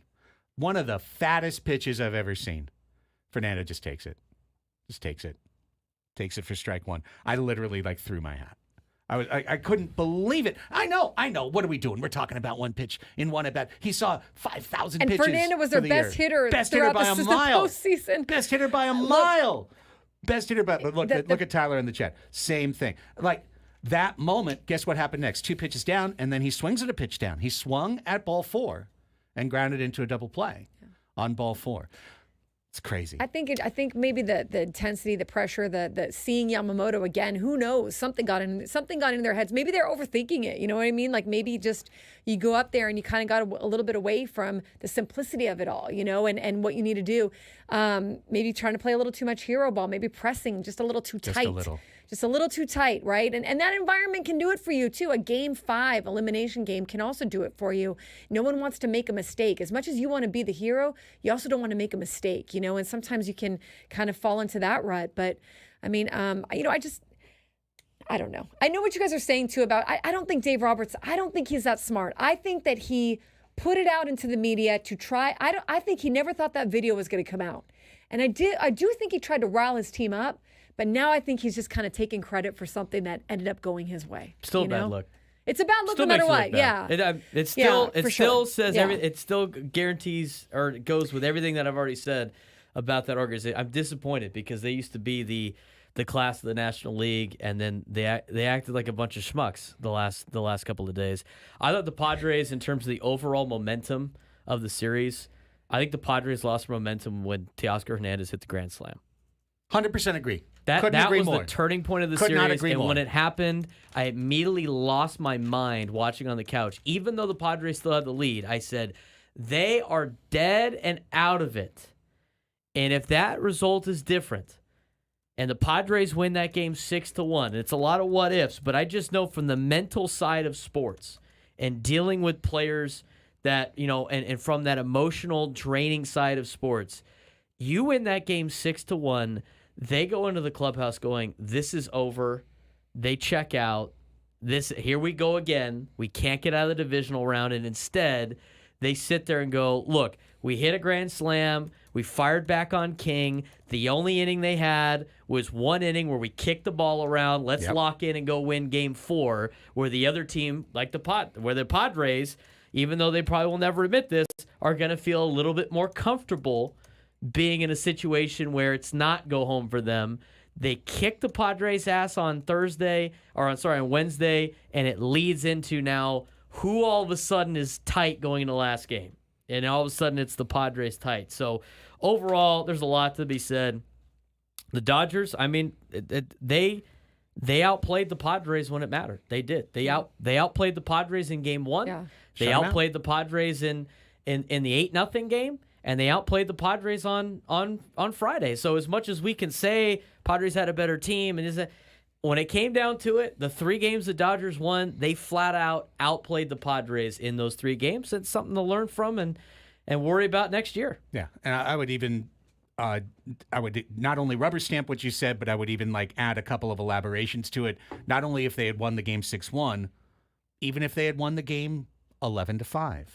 If they had taken, take a grand slam, but then keep the pressure up, keep the at-bats going. Just like they did on Sunday. Yeah, but one thing that the Padres did, even back to the Atlanta series, is that they would score, they would take a lead, and then they would mother hen that lead. They would sit on it like an egg and put up eggs on the scoreboard, just put a bunch of zeros up. And I tell you what, the second half at-bats in Game 3 were not good either. There were a lot of tossed away at bats in that third game when they were clinging to that 1-run lead. It's not like the Dodgers got out of bases loaded jams in the rest of game 3. The Padres bullpen did their job. The whole series or the whole Actually, playoffs. they were great. Yeah. They were great. And I'm not going to blame Profar because it would have been a hell of a catch. He catches that ball against Mookie at Petco Park. Mookie's still in his own head about I can't get a hit in the postseason. And then Mookie ended up having the 2 home runs, started right? rolling, right? Yeah. He just sigh of relief. He was like, that I definitely can isn't do on it. Profar, right? But it's not on right. It's not Profar's fault, but it's if he catches that ball, that changes the dynamic. It's kind of that mental side of the game that is so mental for a lot of players in a game of failure. That if those things kind of go the Padres' way, it's probably a different outcome, and it might not even get back to LA. And look, they shut out the Mets yesterday. I mean, is their pitching just... Well, they're on a roll now. Right. I mean, has their pitching just become very, very good, very dominant? Their bullpen was always really, but really is their good. starting pitching doing enough now that it's... I mean, it is. They're still good pitchers. Even though they had weird seasons and inconsistent seasons, they're still good pitchers. Now, I'll just say this because we're still talking about a baseball team. We got to take a break. Yes. LA is on a complete roll right now. Both of their 2 starting pitchers, because they have two in a starting bullpen. pitchers. Both of those pitchers just pitched shutout baseball. That's incredible. The Dodgers bullpen just lost, in my opinion, its second best reliever in Alex Vesia, guy who had pitched 70 innings, 35 hits. I thought he's okay. Is he not okay? No, he's not selected. For he's the not on championship this, series. roster? Yeah, he is not on the roster. They put Brent Honeywell on the roster instead of him. Miguel Rojas off too. Yeah. Yeah. So I don't know that we haven't seen the absolute peak of LA's pitching. And as soon as today, that could change when they go to bullpen day 2 and see what they've got left. Because bullpen day 1, they lost Vesia. So if they lose this game, the Mets come home in full OMG, heading back to a packed Citi Field for 3 games. So we'll find out about that. But LA gets all the credit for not only outplaying the Padres, but for taking the Padres out of their game. When we come back, the kid who had the year that inspired us all, what did he have to say after it was all over? We'll hear from Jackson Merrill next, Danny and Elsten on San Diego's #1 sports station, 97.3 The Fan.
Baseball coverage on 97.3 The Fan is presented by T-Mobile. Head to T-Mobile.com and get a great deal on an iPhone 16 Pro.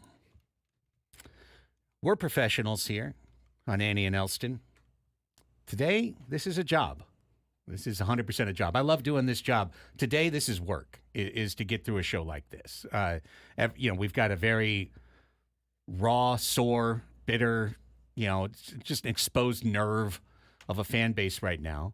The team is lost. This is why I was so sad on Friday. This is why it was the second worst sports viewing night of my life. It wasn't just that the Padres lost. It's who they lost to. It's how they lost and who they lost to and what it means if you are a Padres fan, what it means when you lose to LA, and the crap that you wind up taking if you're in this sphere. It's not pleasant for anybody that's involved in it, to be sure. And I think it's important to point out, we're talking about all the noise stories and Dave Roberts and the press conferences and the ball rolling to the dugout and all the stuff on the outside. But that's not. I mean, look, maybe, I don't know. You'd have to ask every player in that clubhouse if that affected them, and I have no idea if it did or not. But I think it's a bad way to look at it, and I don't think that's what we're doing here, and say that's why they lost. They didn't lose. They lost because they were outplayed. They lost because they didn't hit. They lost because they didn't score a run. That's it. You know what I mean? The noise stuff, I think, is just part of the story of this whole series. But I certainly don't think we're sitting here saying that that's, I know I'm not sitting here saying that can't be your excuse. Your excuse is you just didn't execute. It's not what I said either. I literally just said on the air, the Padres outplayed. Every single thing we the say Dodgers is couched in that. Outplayed the San Diego Padres in those 3 games. They outplayed them. Everything we've said has been couched in that. Everything we said has been couched in. It's not an excuse, and we'll say it's not an excuse. It's just part of the story. It's just part of the series. That everything surrounding the series, I think it deserves to be talked about, but it's definitely not the reason why. Yeah, it's if our team, if one team engages in dark arts, and the other team falls for it, it's on the team that fell for it. It's not on the team that engaged in it. But you would have to ask every player in that clubhouse if that affected them, or if they just got in their own heads about the pressure of Game 5, or you know what I mean? We don't know. You know? And they'll never admit it. Why would they? Or what would be the point? What would be the point? May not even recognize it. It might be something that comes out in therapy later, for God's sake. I have no idea. But it's frustrating. It's a deeply frustrating game. It's a deeply frustrating sport. Baseball's playoffs are an abstraction of the sport itself.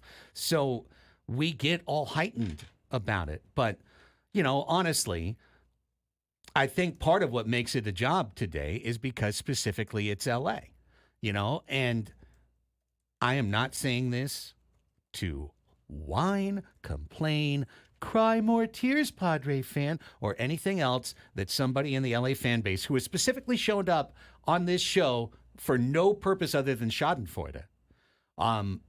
It's just to explain to you what my personal experience was, or as the kids say, to tell my truth, right? So Friday, I was at the same place I'm almost always at to watch the road Padre games in the playoffs. Great place, supportive bar. Bottle Rocket, I'll still shout it out. Great place to be, still a great place to be. And you know what? Every game that I was there was at least a couple Dodger fans that were there. And of that subset of people who chose to go to a Padre bar to watch a Dodger game and maybe wear a Dodger hat or wear a little Dodger shirt or whatever, the vast majority of those people were understanding of their position, totally cool. For example, there were two, a young woman and I think her mom, that were in the same area of the bar that we were, sitting there the whole time, all 9 innings, happy when the Dodgers scored, But they completely respectful. And then there's some guy who's out on the street having a cigarette, big open doors at Bottle Rocket, and walking in to literally invade my space, to literally get into my face when Will Smith gets a hit. Oh, Will Smith! Right in my face. I'm like, okay. and then the next guy grounds into a double play, I don't turn around and find the guy on the street because I don't care about him. It's not about getting in someone else's face for me. It's about celebrating my team and rooting for my team to win. Well, what's the next thing that happened after that double play? The next pitch, Kike puts it halfway up the pavilion, right? Inside fastball, turns on it, gone. Homie again, right in my face. That's a tank. That's a bleeping tank. And so I just look at him like, why are you talking to me? I'm just giving you bleep, bro. I said, well, I don't need to get bleep from you. Oh, it's going to be like that. Oh, well, if it's going to be like that, okay, then it can be like, I didn't have to be like that, but now you want to make it like that. I said, oh, so you want to threaten violence? No, but you know, I mean, the way you're going, man, if you want to be a jerk about it, yeah. And that's all it took. All it took was the Dodgers hitting a homer, and this guy wanted to get into a fight. Like, literally just wanted to get into a fight. Like, the reaction was, my team scored. Can I experience or make someone else experience pain? That sounds like me at the national championship, man. It's so many people that listen to our station that don't like me in my DMs talking mad crap about TCU getting blown out. I was already upset, and I was like, dude, come on, man. I mean, I know you don't like me, but do you have to really, really tee off on me right now when my team just didn't even show up? Nobody's more upset than I am. I mean, people that like even listen to the show now that like might be fans of the show, they were on my ass about it, and I was like, dude, you don't even have any skin in the game. Relax. Keep it to yourself. I don't do that to other people. I just don't. Personally, I don't want anybody talking to me from any other team. Just like I don't want to talk to anybody else the other team. Just let me watch my That's it. Watch my game. Celebrate your team. Hey, you know what? I want that guy that was talking to you, Craig. Go talk to the Padres version of that guy, and you guys hash it out. That's right. Stop picking on like guy. It's like, dude, I just want to watch the game. I don't need to talk to you. Go And of away. course, Jordy in the chat. Of course, every team. I'm sure there's a Padre fan. There's tons of trying to Padres cause a fans fight like in that. an LA bar 100%. somewhere. I mean, it's of course there was. There are different types of fans. If Some you're fans the love guy- that, talking trash mentality, and some will just kind of sit there and watch the game. And yeah, If you're the guy that has to like be like bring attention to yourself in an enemy bar, you're just that. Those are the people that are just asking for trouble, just asking for it. Just like the same, and I again. Basically, NFL crowds. Yeah, I utilized the block feature on a totally corrupted, awful website that I'm basically abandoning more times this weekend than I ever have before. Because if you make a point to like come to me to try to make me feel bad when I announce that I'm feeling bad, like, oh, come feel worse, jerk, which is like literally what I got, like so much, like. Yeah, you idiot, you loser, you pathetic crybaby, you sniveling coward. Go cry some more. Go soak up your blah, blah, blah. Like, what? Why is being a fan of a team and being happy that you advance? Why do you need to? Why does it have to come out of someone else too?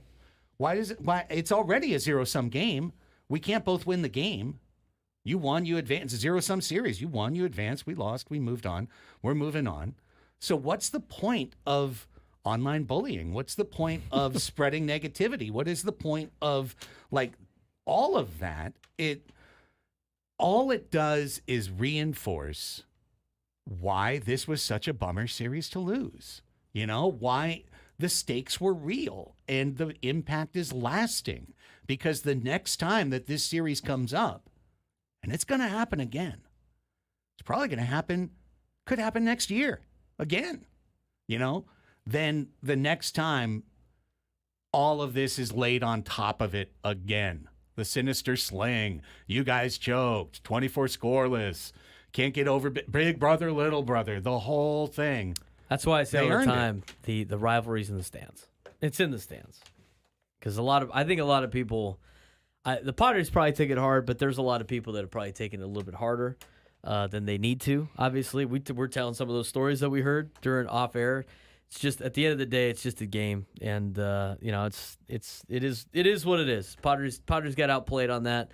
It's the thing that stinks is just out of all the fan bases to lose to, it has to be them. But you know what?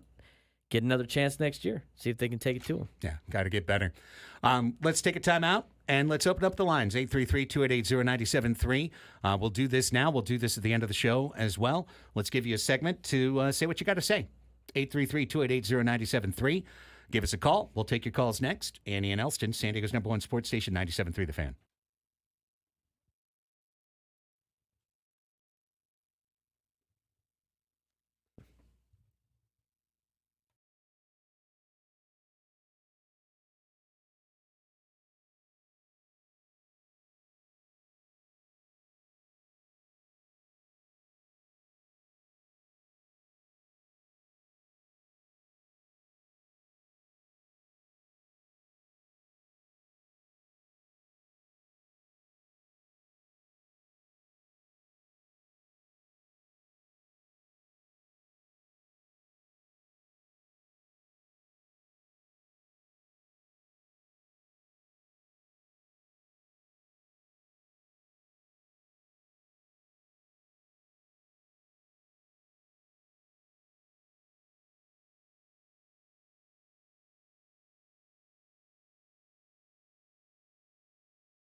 This hour on 97.3 The Fan is brought to you by Buffalo Wild Wings.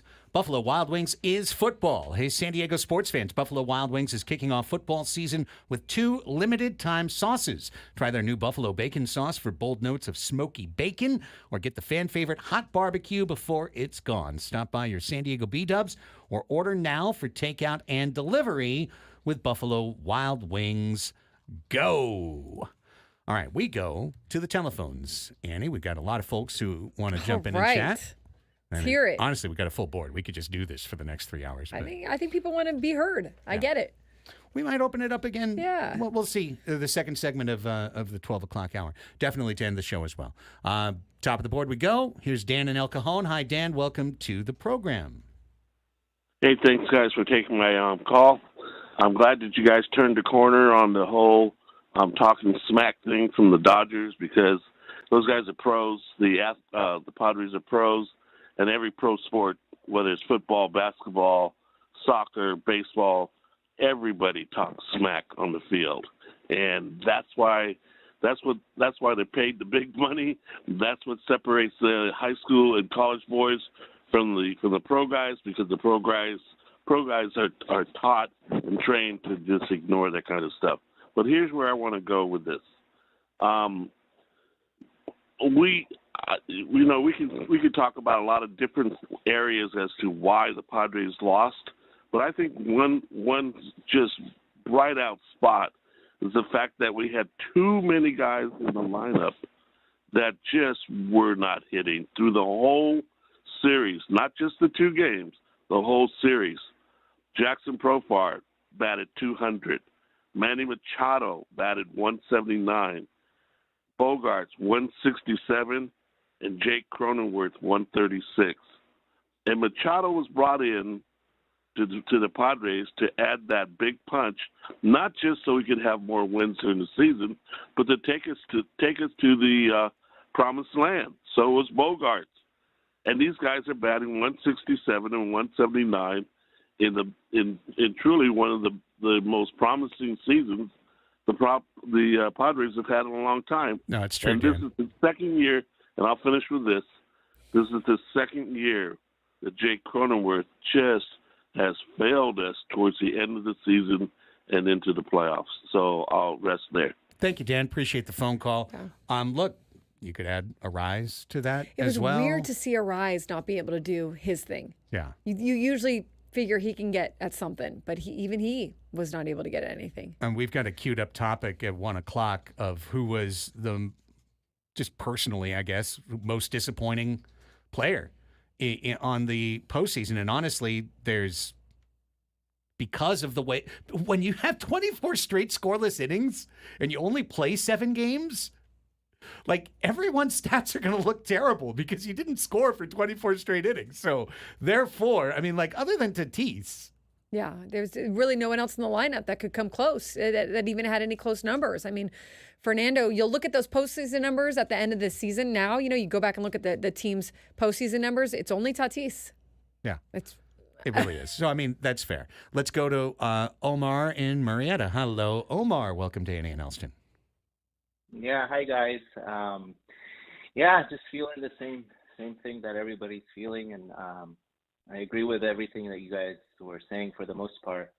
Bottom line, I think experience with the Dodgers, they really had that bad taste in their mouth the last 2 years, being ousted so early. So they knew it quite well, a lot better than the Padres did, honestly, and they really try to pull all the tricks from the bag to try to reverse that. And Roberts, I think his job probably depended on not being ousted for a third time, first, 1 and out. And I think, like you said, he got outmanaged. Mike Schill got outmanaged big time. It was more la-di-da about the whole thing, and just going with what works, which is good, but they didn't really step it up after, all the antics. And Manny was able to corral the team mid-game, but maybe they needed a little bit more of that to be not so deflated, after all the stuff that happened. I don't know why they turned such a you know, Yeah. 360 when it Yeah, really they mattered. turned, I guess, a 180, right? Otherwise, they would have turned back the other direction. Yeah, Omar, thanks for the call. It was deflating. And David Peralta did end with a 308 average and 923 There he OPS. is. So There's I will our other add guy. David Peralta to that list. Yes, Kyle Higashioka did have, was it 3? Yeah, I'm he had already 3 forgetting. homers. 3 home He had runs? 3 homers. He had an OPS of over 1,000. So, okay. I just want to give credit there where credit is Credit due. where it's due. Yeah. Didn't have a lot of at-bats, but yeah. Didn't have a ton, but yeah. Here's AJ and Del Mar. Hi, AJ. Welcome to Annie and Elsten. Hey guys, I love the show. I'm 36 years old, born and raised in San Diego, and I think that I will never, ever, ever, ever see a championship. Not from the San Diego Padres. Chargers left, so I don't think I'll ever see a championship. This was it. We have always, all 36 years of my life, and I believe the Padres are 56 now or something like that. We've always been the kiosk in the mall at UTC or Fashion Valley when there's a Bloomingdale's next door, when there's a Macy's, when there's, name the store, when there's a Nordstrom's. We've always been the kiosk. We got Profar on a 1-year, $1 million deal. That was, you're buying your Apple stock at a dollar, where now it's, $300.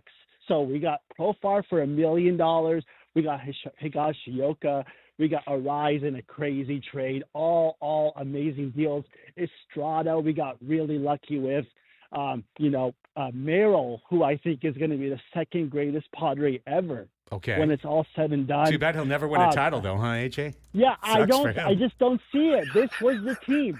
This was it. This was the team, I just don't see it. I don't see it. I really don't. You really need to go talk to AJ. I appreciate it, and listen, I understand the passion. I feel it, and I will go with you this far down the road only. For this, as constructed, this is as good a Padres team as I've ever seen. So, to say that next year's team might not be the exact same level as this year's team, that's fine. To say that next year's team's going to be expensive and that either the team needs to go over the apron or they're going to have to make some tough choices, yeah, that's part of what made this so devastating. It was really built up. I mean, you traded 12 of your 15 top prospects for this year's team, but you're 38, man. Line of the day, though. We've always been the kiosk at the mall. That is all great. time. That's really good. That is in line for creative, at least. Super good. Annie and Elsten Monday show. Line of the day from the callers. Also, currently going to you in the chat from JH619 was, you can't spell San Diego without sad. And I also want to say, like, for context, look, you look up the Dodgers postseason numbers they're hitting. Mookie Betts has a 227 average, 346 on base percentage. Teoscar Hernandez has a 400 on base percentage, 286 average. Kike Hernandez, 385 average. But there are other guys. I mean, like, look, Max Muncy, 182. Like, it's you don't necessarily need your entire lineup to be hot, but you need someone. You need someone in each game, right, to be able to hit. You need someone. It's not necessarily always going to be the stars, right? But it's got to be someone, and that was their problem. They just couldn't get anyone. Chad is killing me. Well, the phone case kiosk at the mall. No, that is great. That is great. But Annie, you're making a really good point, and I think and for everyone at home, we got 1 minute. Ohtani was shut down. Ohtani was sub 200 before Yes. yesterday. So. Absolutely. And we've only got a minute left, so if you're on hold, you can hang on if you'd like. Up next, we got the 12 o'clock sports fix. But I looked this up because somebody in our Padres Hot Tub Discord was piling on Manny and was like, Manny, 684 postseason OPS. What a disappointment. So much money, blah, blah, blah. So I looked it up because I was actually curious. And the all-time postseason OPS for a National League player average is 676. Mm-hmm. It's hard to hit in the playoffs. The pitching is so much better. Now, you have to get some runs across the board. Right. If you're going to win the game. Right. So we're not alibiing that. No alibi. But it is a different kind of beast. Yeah. So when we're like, oh my gosh, 684, what a terrible, it's actually above average. Yeah. It's actually above average. It's really hard to hit in the playoffs because it's the best pitchers, it's higher velocity, it's, everything. Halfway through the show. We're back with the 12 o'clock sports fix and all the rest of the news in the sports world right after this timeout.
No, what's the deal with the spot break? It's 11:59. I can't do my whole thing right Hey, now. we're never the Macy's, only the phone kiosk. Right. At the phone kiosk, you eat lunch at 11:58, okay? They got the You get lunch Blooming- whenever you can. You can say the Nordstrom, Yeah. the Macy's, the Bloomingdale's. No.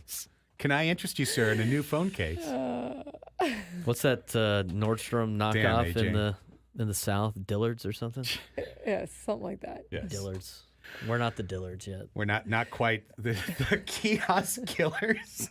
The kiosk stuff is hilarious. Post it up down low in the chat. Is that our new T-shirt Kiosk for the killers. off season? The kiosk Never killers. the Nordstrom, always the phone kiosk. Always the Oh, my phone Lord. kiosk. We're never the Bloomingdale's. Okay, well the now cheap it's 12 o'clock. So now we could do it. 12 o'clock in America's Friday City, the lunch hour on a Monday. Boy, few Mondays have Mondayed harder than this Monday is Mondaying right now. So much Mondays. It is Annie and Elsten. It's your midday hang. We are halfway through. That should be our Sports Fix song on Mondays. Well, you know, Could be the what's good Monday. well, That'd be rough. we've had 2 hours of Padre lament. Let's shake things up and talk about the entire world of sports for Monday, October 14th.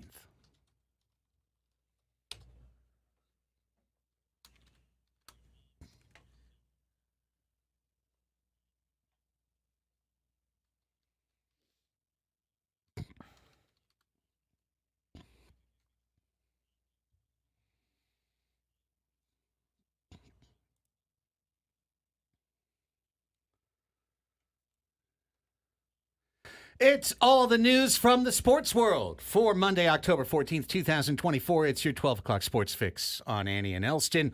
And he's got the baseball story to start us off. All right, let's start with the Guardians, who set their roster for the ALCS showdown with the Yankees. They announced one change from their ALDS roster, and that is that outfielder Angel Martinez has been swapped for right-handed reliever and old friend Pedro Avila.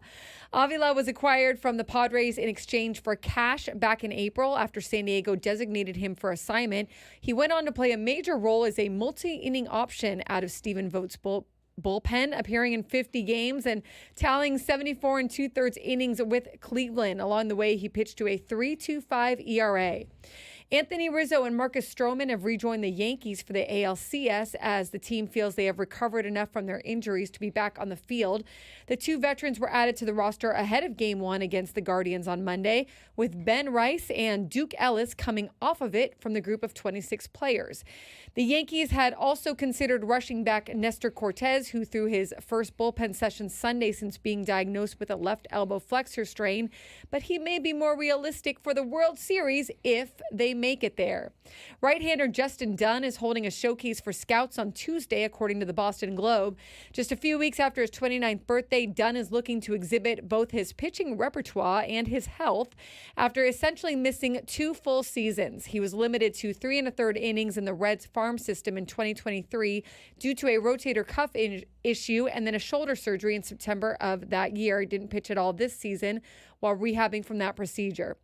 Logan Gilbert is coming off of his best season yet, posting a 3.23 ERA and a very strong strikeout and walk rate over a major league leading 208 2/3 innings. Wow. The former 14th overall pick has lived up to the hype since making his MLB debut in 2021. However, he isn't yet a lock for the team's future plans. Adam Jude of the Seattle Times reports that there has been little discussion about a long-term deal between the two sides and that nothing is imminent in that regard. The Padres lost to the Dodgers in Game 5 of the NLDS on Friday, 2-0, and were eliminated from the postseason with that loss. San Diego ended up finishing the postseason with 24 innings in which they did not score a run. They were up 2-1 in the NLDS before the Dodgers won the final 2 games. And that is the end of your Padres scorecard from my end for the season. It is, in fact, the fix changes today. We have a shift in the fix because it's that time of year, gang. It's time to reinsert football higher in the fix. NFL Week 6 scoreboard. Braden's got it for you. And the National Football, not too many. There was a lot of great college games yesterday or over the weekend. There was not too many great NFL games over the weekend. We'll start with the London game of the morning. Caleb Williams and company beat the Jags in London 35-16. Jacksonville's home away from home. They're staying in London and are going to play there again next week as the Jaguars are continuing to putter around at 1-5 on the year. With the win, the Bears are now 4-2. Packers of the Cardinals 34-13. That was a drubbing of the Cardinals. Colts outlast the Titans to get a win on the road 20-17 in Nashville. Colts are now 3-3. Titans are 1-4. Texans blow out the Patriots in New England to improve to 5-1 on the year. They win 41-21. Bucks over the Saints 51-27. Rout was on in the second half as the Buccaneers outscored the Saints 27-0 in the second half at the Superdome. Bucks improved to 4-2. Saints are now 2-4. Eagles struggled a lot against the Browns, even gave up a blocked field goal to the house right before halftime to make the game tied at 10, but the Eagles outscore the Browns 10-6 in the second half and win 20-16. Ravens over the Commanders 30-23 out of the Beltway. Chargers beat the Broncos 23-16. Broncos scored 16 unanswered points in the fourth quarter and gave the Chargers a scare. That catch by Cortland Sutton, did you guys see that? Yes.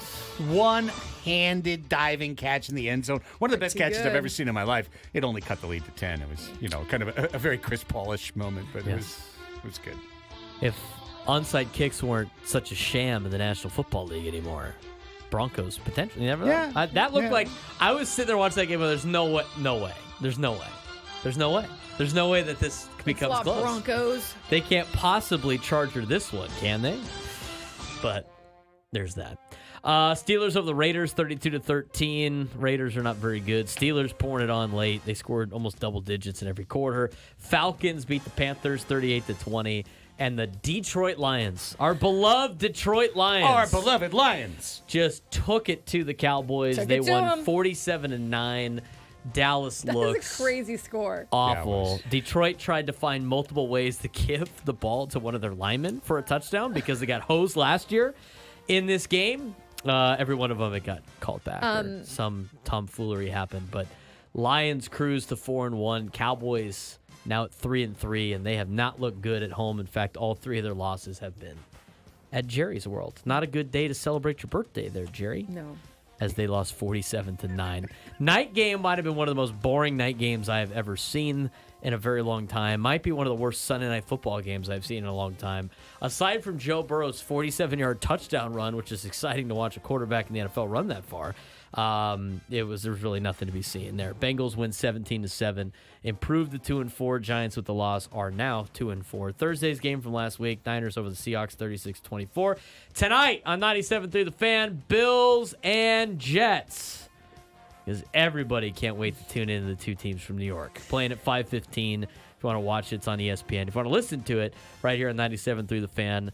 America's Finest Football Show will air after that at about 10 o'clock tonight, talking high school football. We'll have an update on that in just a second.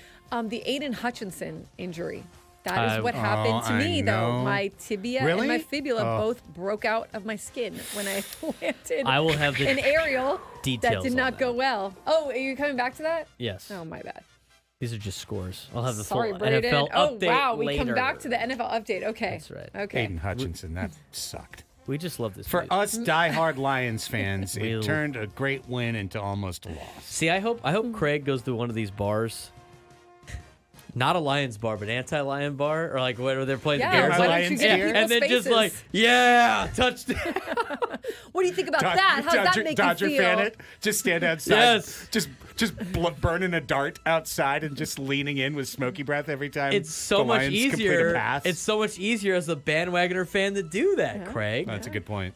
I can't wait. He's gonna go to Bottle Rock. Is that they have a? They're a Niners bar. So when the Lions play the Niners, you can be There that you go. guy. There you go. Flexing on the Niners fans. Oh my gosh. By the way, shout out Jake Waters, who says he has already purchased for me a knockoff, like DH Gate style Lions Barry Sanders jersey. Oh, that's cool. that he mentioned when we were at Baja Rex. He came by and he said, "Oh, I ordered one for you and it came, but it was the wrong color, so I went send it back." Wow. Yeah, I'm like, He was serious. I probably would have taken the black one. I mean, but yeah, he's serious about it. So I guess he and I will go watch a Lions game. He is our resident Lions fan, actual Lions Yeah, fan. a true Lions. I mean, not unlike us because we're all true Lions fans, Of course. as well.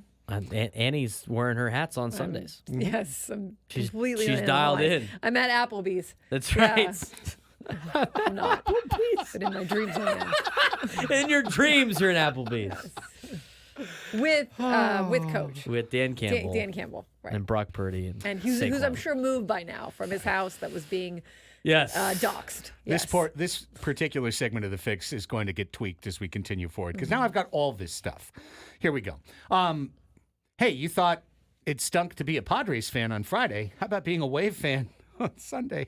Oh, no. San Diego Wave FC That's dropped. a tough sports weekend for Yeah, you, it really Craig. was. Yes. It really was. They dropped an all but season ending 2-0 decision to the dead last place Houston Dash at home last night in front of over 15,000 fans at Snapdragon Stadium. Now, the path to the NWSL playoffs was all but closed already. The Wave needed 3 wins in 3 games and a lot of help across the table to sneak into the playoffs.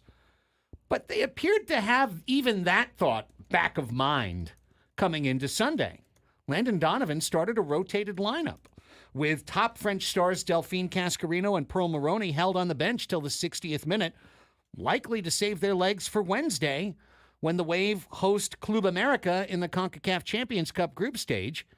We're at that point of the year where qualifying for next year's knockouts in CONCACAF is better than trying to, hold. It was a very Josh Hader type thing. Like, what, are we still in a playoff race? Well, not anymore because Houston, who can't score, got a penalty kick in the 20th minute when the best defender in the world, Naomi Girma, got caught on video-assisted review with a yellow cardable penalty in the box. They converted that for a 1-0 lead. Wave dominated possession again, dominated attack again, but had very few answers in the final third. They sent in over a dozen corner kicks, all to be just blocked or swept away. A counterattack goal for Houston in the second half was all she wrote, and the Wave were essentially eliminated. They are not technically dead, but they would need, I'm not even kidding, they would basically need the entire rest of the results of the season for the league to go one way. Like they'd need every You need result. a lot. I mean, everything. every Yeah. result to come in their So way. you're saying there's a chance. Yeah. Also, Brandon mentions in it in the chat. It's kind of more of a talk show topic than a fixed topic, but the pitch was abysmal last night. It was the worst I've ever seen. I saw Todd Leonard put out a tweet on it, and yeah, I mean, like that's not right. Didn't they have a week They since had a they whole played? week. Also, I don't know what you're going to do when you have SDFC also playing next year. I'm telling you, and That doesn't seem like a good. Like they probably got to figure something out there. Listen, Dash fan, if you're out there, I'm thinking about the Dodger fans listening, not using it as an excuse, but like the goal that the Wave were attacking in the second half was basically a sandbox. Like it was basically a sandbox. How are you ever going to get your footing? I saw so many women slip and fall last night. It was ridiculous. It was actually ridiculous. It's dangerous too. Super Yeah, dangerous. And 8 days. Like, what did they do for the first 7? Throw a picnic? I have no idea. Anyways, the U.S. men's national team plays a friendly tomorrow against Mexico in head coach Mauricio Pochettino's second time on the sideline. Screaming Eagles will be without several standouts, including Christian Pulisic, who was sent back to AC Milan for load management. Weston McKennie, Ricardo Pepi also sent back to their European teams. U.S. also played Panama on Saturday. They won easily 2-0. The NHL is going on right now. I don't know why particularly, but there are 3 games happening as we speak in the National Hockey League. After 2 periods in Ottawa, the Kings and Senators are tied 5-5. That seems exciting. Third period, New Jersey shutting out Hockey Club 3-0. And early third period, Florida leads at Boston 4-3. Coming up later, Detroit at New York, Pittsburgh at Montreal, and New York Islanders at Colorado Avalanche.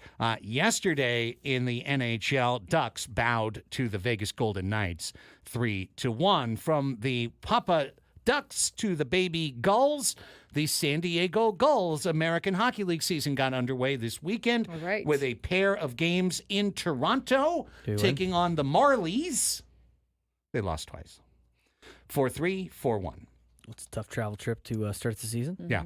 Home opener will be this Friday as they host the Coachella Valley Firebirds, the defending AHL champions. Is it $1 beer night again?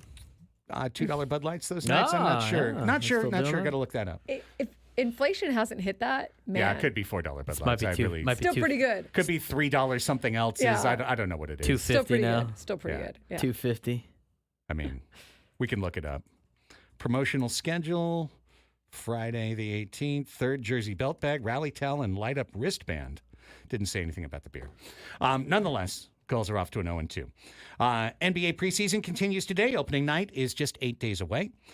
End of season PGA Tour events, they are not for the stars of the sport. They are for the grinders who are seeking to find their way in professional golf. Grinders like Matt McCarty. He started the year on the Korn Ferry Tour. That's the minor leagues. He won 3 times. The Korn Ferry Tour? Korn, too. It's like the band. Korn. I was going to say the band. It's like, well, yeah. Did you know that the band Korn owns a ferry company that just ferries things across the Great Lakes? Screamo music during the tournament. F-A-I-R-Y. I thought it was like a fairy in the sky. Like a... the Korn Ferry. Like the Korn Ferry. I was like, maybe that's like a thing. The Korn Ferry. I thought it was a C-O-R-N ferry. Also, Here's like an in the amp fields for you. and the crops or something, you know? Put a cob under your bed at night. His face looks like Ferry is flying through the fields trying to get the corn to Korn grow. Ferry. I don't know. Iowa-specific children's haunt, right? Like the the sweating corn. Like with there's a lot of corn a stuff Gene this Simmons year. kiss face. If you break a tooth while eating a corn, put the cob under your pillow. The Korn Ferry. will Korn come. Ferry. I like the Korn Ferry spelled K-O-R-N. Like it's just some punk rock band or metal band. It's just this little fairy with dreadlocks. Yeah, that's right. And like eye black, mascara on. Writhing on stage. Holy cow. Where did we go? Where did we go? Matt McCarty went off the Korn Ferry Tour. He won 3 times. He was promoted to the PGA Tour. And then he won a brand new guitar.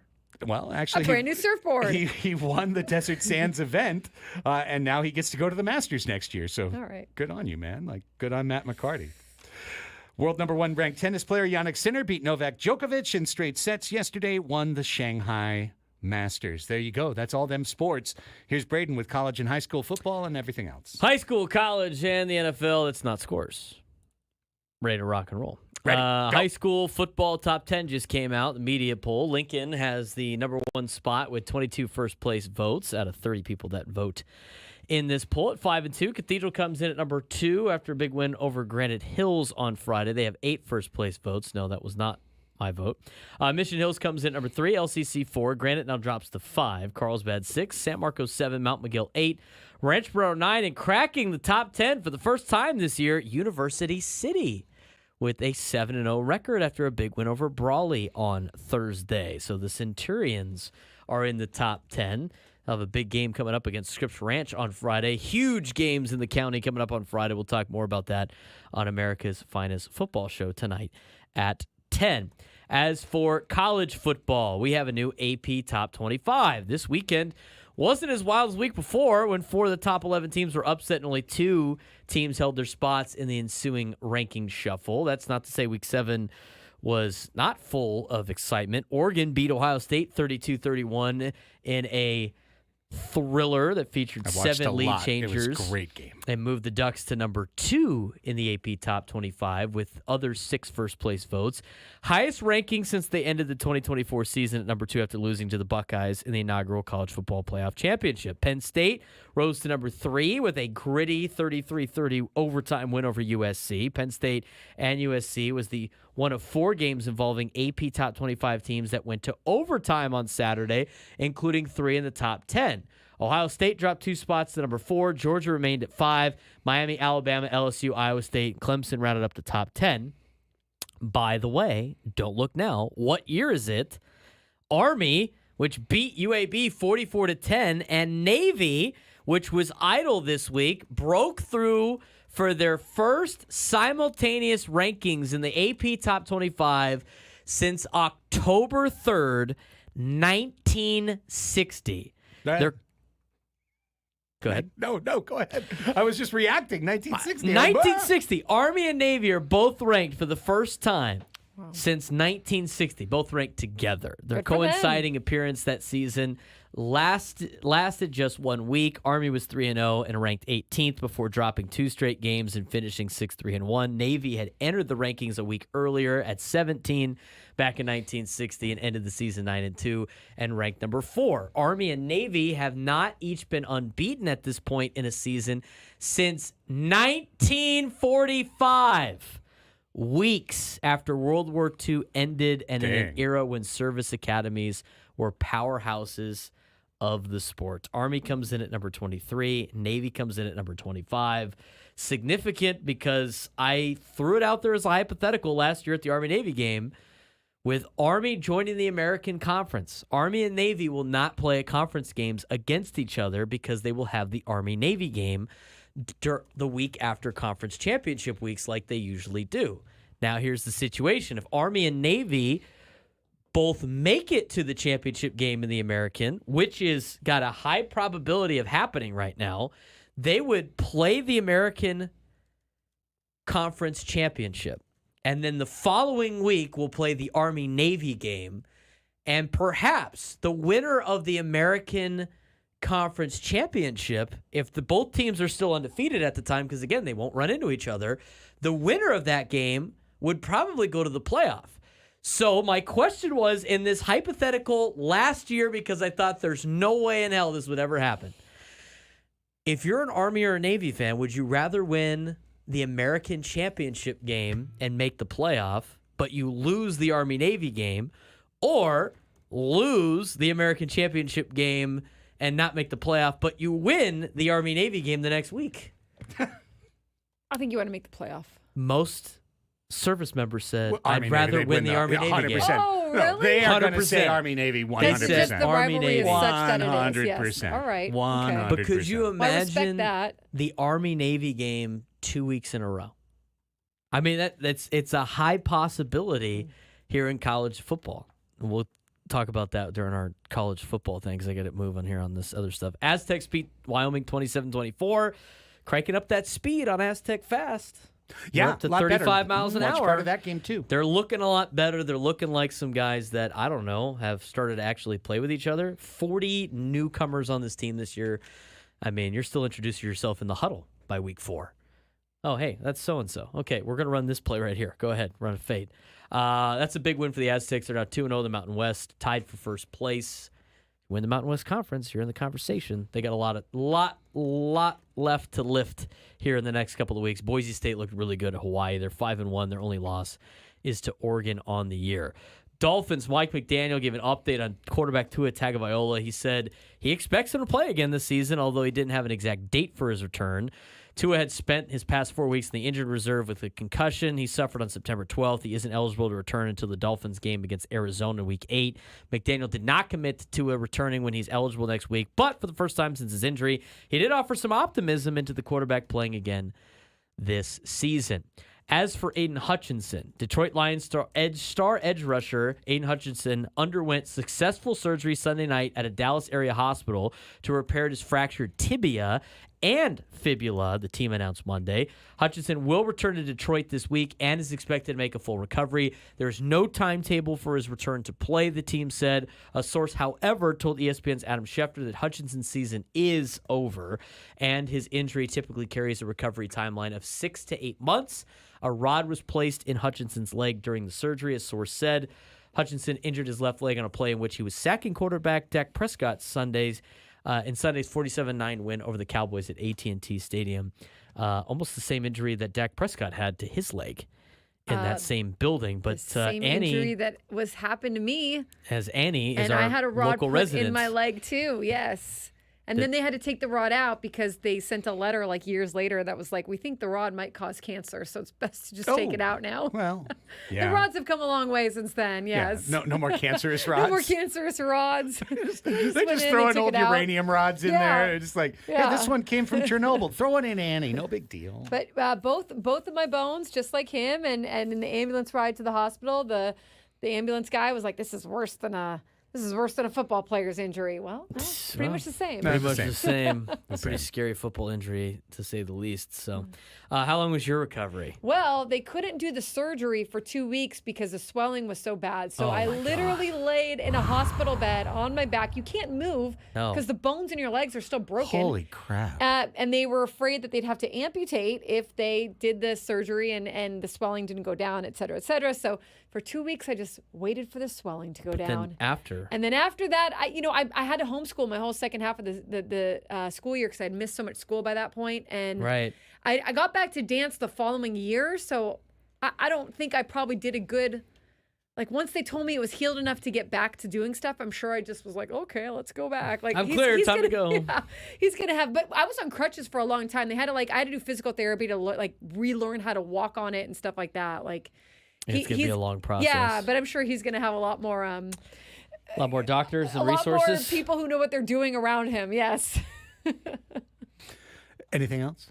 That's it. All right. I did get an update, by the way. The Gulls are collaborating with Mason Ale Works on a new beer, which will be $5 on Friday good. nights. Yeah, the This economy? Light the Lamp this economy? Lager. Right. Oh yeah, I saw that. Light the Lamp Lager. I thought Fairplay had is Fairplay. They're doing a launch party at Fairplay tomorrow. That's what it is. For the beer. I did see that. So if you want to check that out, Pretty you can. cool. Go to Fairplay. Yeah. Friday night, home opener versus Coachella Valley and $5 Mason Ale Works. Are they the Firebirds or something?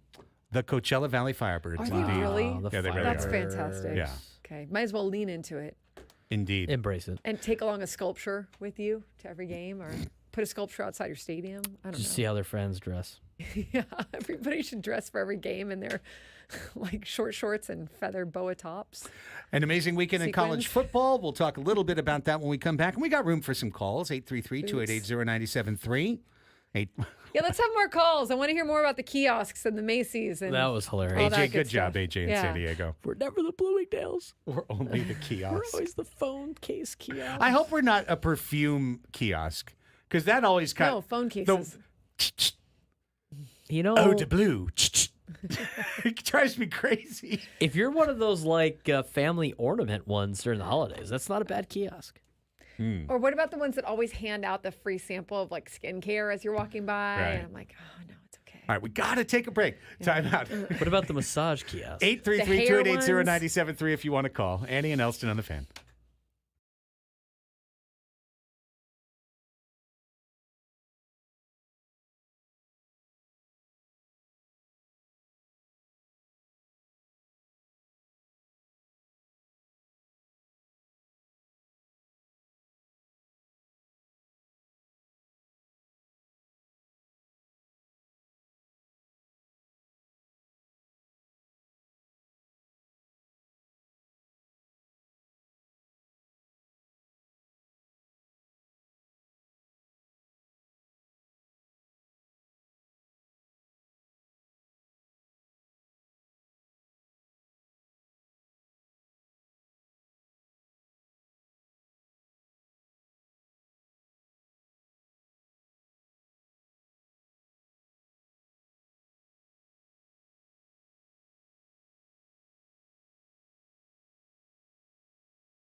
All right, football fans, listen up. If you need that extra edge for game day, then you need to cash the ticket. Numbers, angles, ball busting, the podcast for football junkies. New episodes every Thursday and Friday. Mike Valenti and Jim Costa are breaking down the biggest matchups and finding the best value on the board every single week. Cash the Ticket is the podcast to help you bet smarter on both pro and college games. Follow Cash the Ticket on the free Odyssey app or wherever you get your podcasts. There you go. You went back with the ball busting again? It's a new read, so I figured the first time I'll read it the way they read it. Then get the ball busting in there? Then maybe skip the ball busting? The busting of the balls every time. Busting of the balls. Just like the Dodgers fans trying to bust your balls? Yeah. That was so annoying. It's so annoying.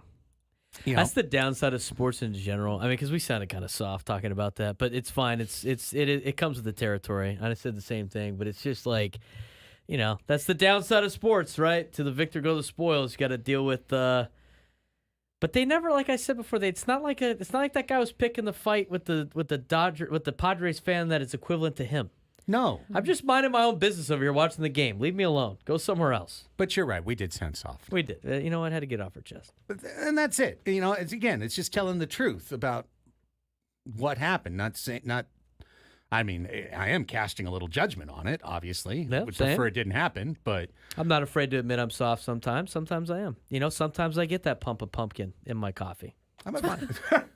Wow. I don't mind it. I'm a very empathic person in general. You know, like, for example, my beloved wife is just in the chat. She is shocked that I wasn't writhing.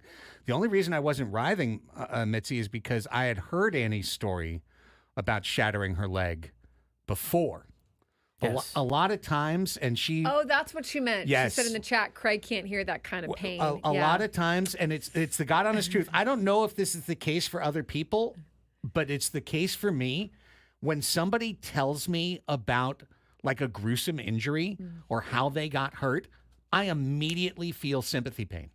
My mom do. says I was on crutches for over 6 months. I like literally feel pain. Brutal. In my nether regions. Like I feel an actual physical pain. When someone tells me a story of pain, I feel pain. Did you ever break anything in your life? I broke my wrist.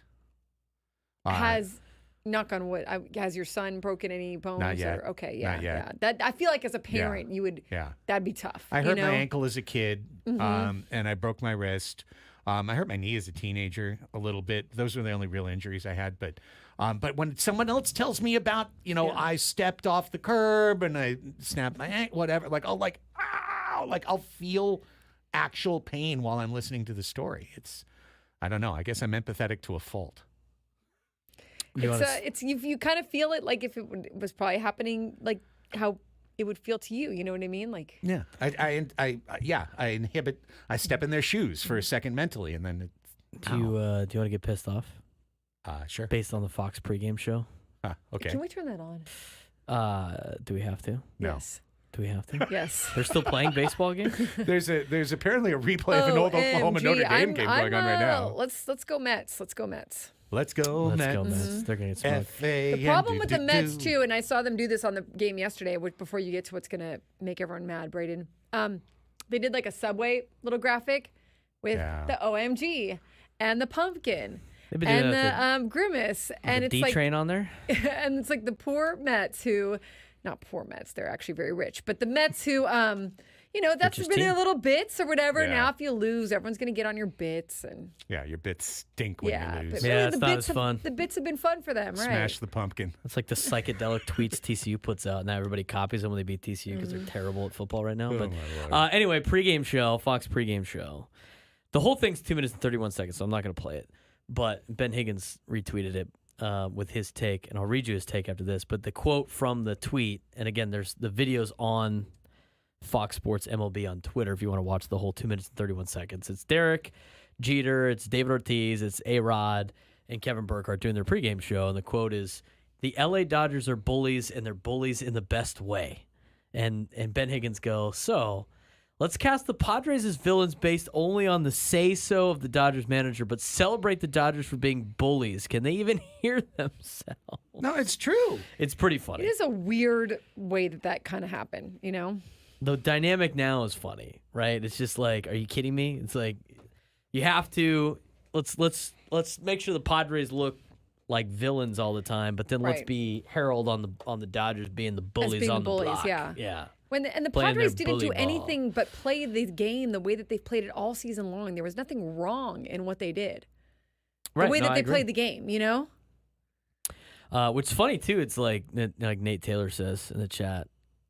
I feel like the Yankee and Red Sox fans have more angry rivalry back in the 2000s, and I think Xander would agree.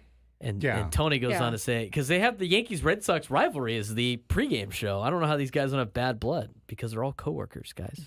They all Yeah. work for the same company, Major just- League Baseball. They're boys now. It's a lot different than it used to It be. is, and It it's like, is. you know, they know certain guys, and they, you know, it's kind of whoever's buttering your bread at that point, I feel like sometimes with them. That free agency now, right? Then like way back in the day, guys are moving teams all the time. They playing in all-star games together. They're doing a lot more things together than they're doing separately in the league. But I do find that ironic. out of Here's the those only guys. thing I would say to Ben's retweet of that.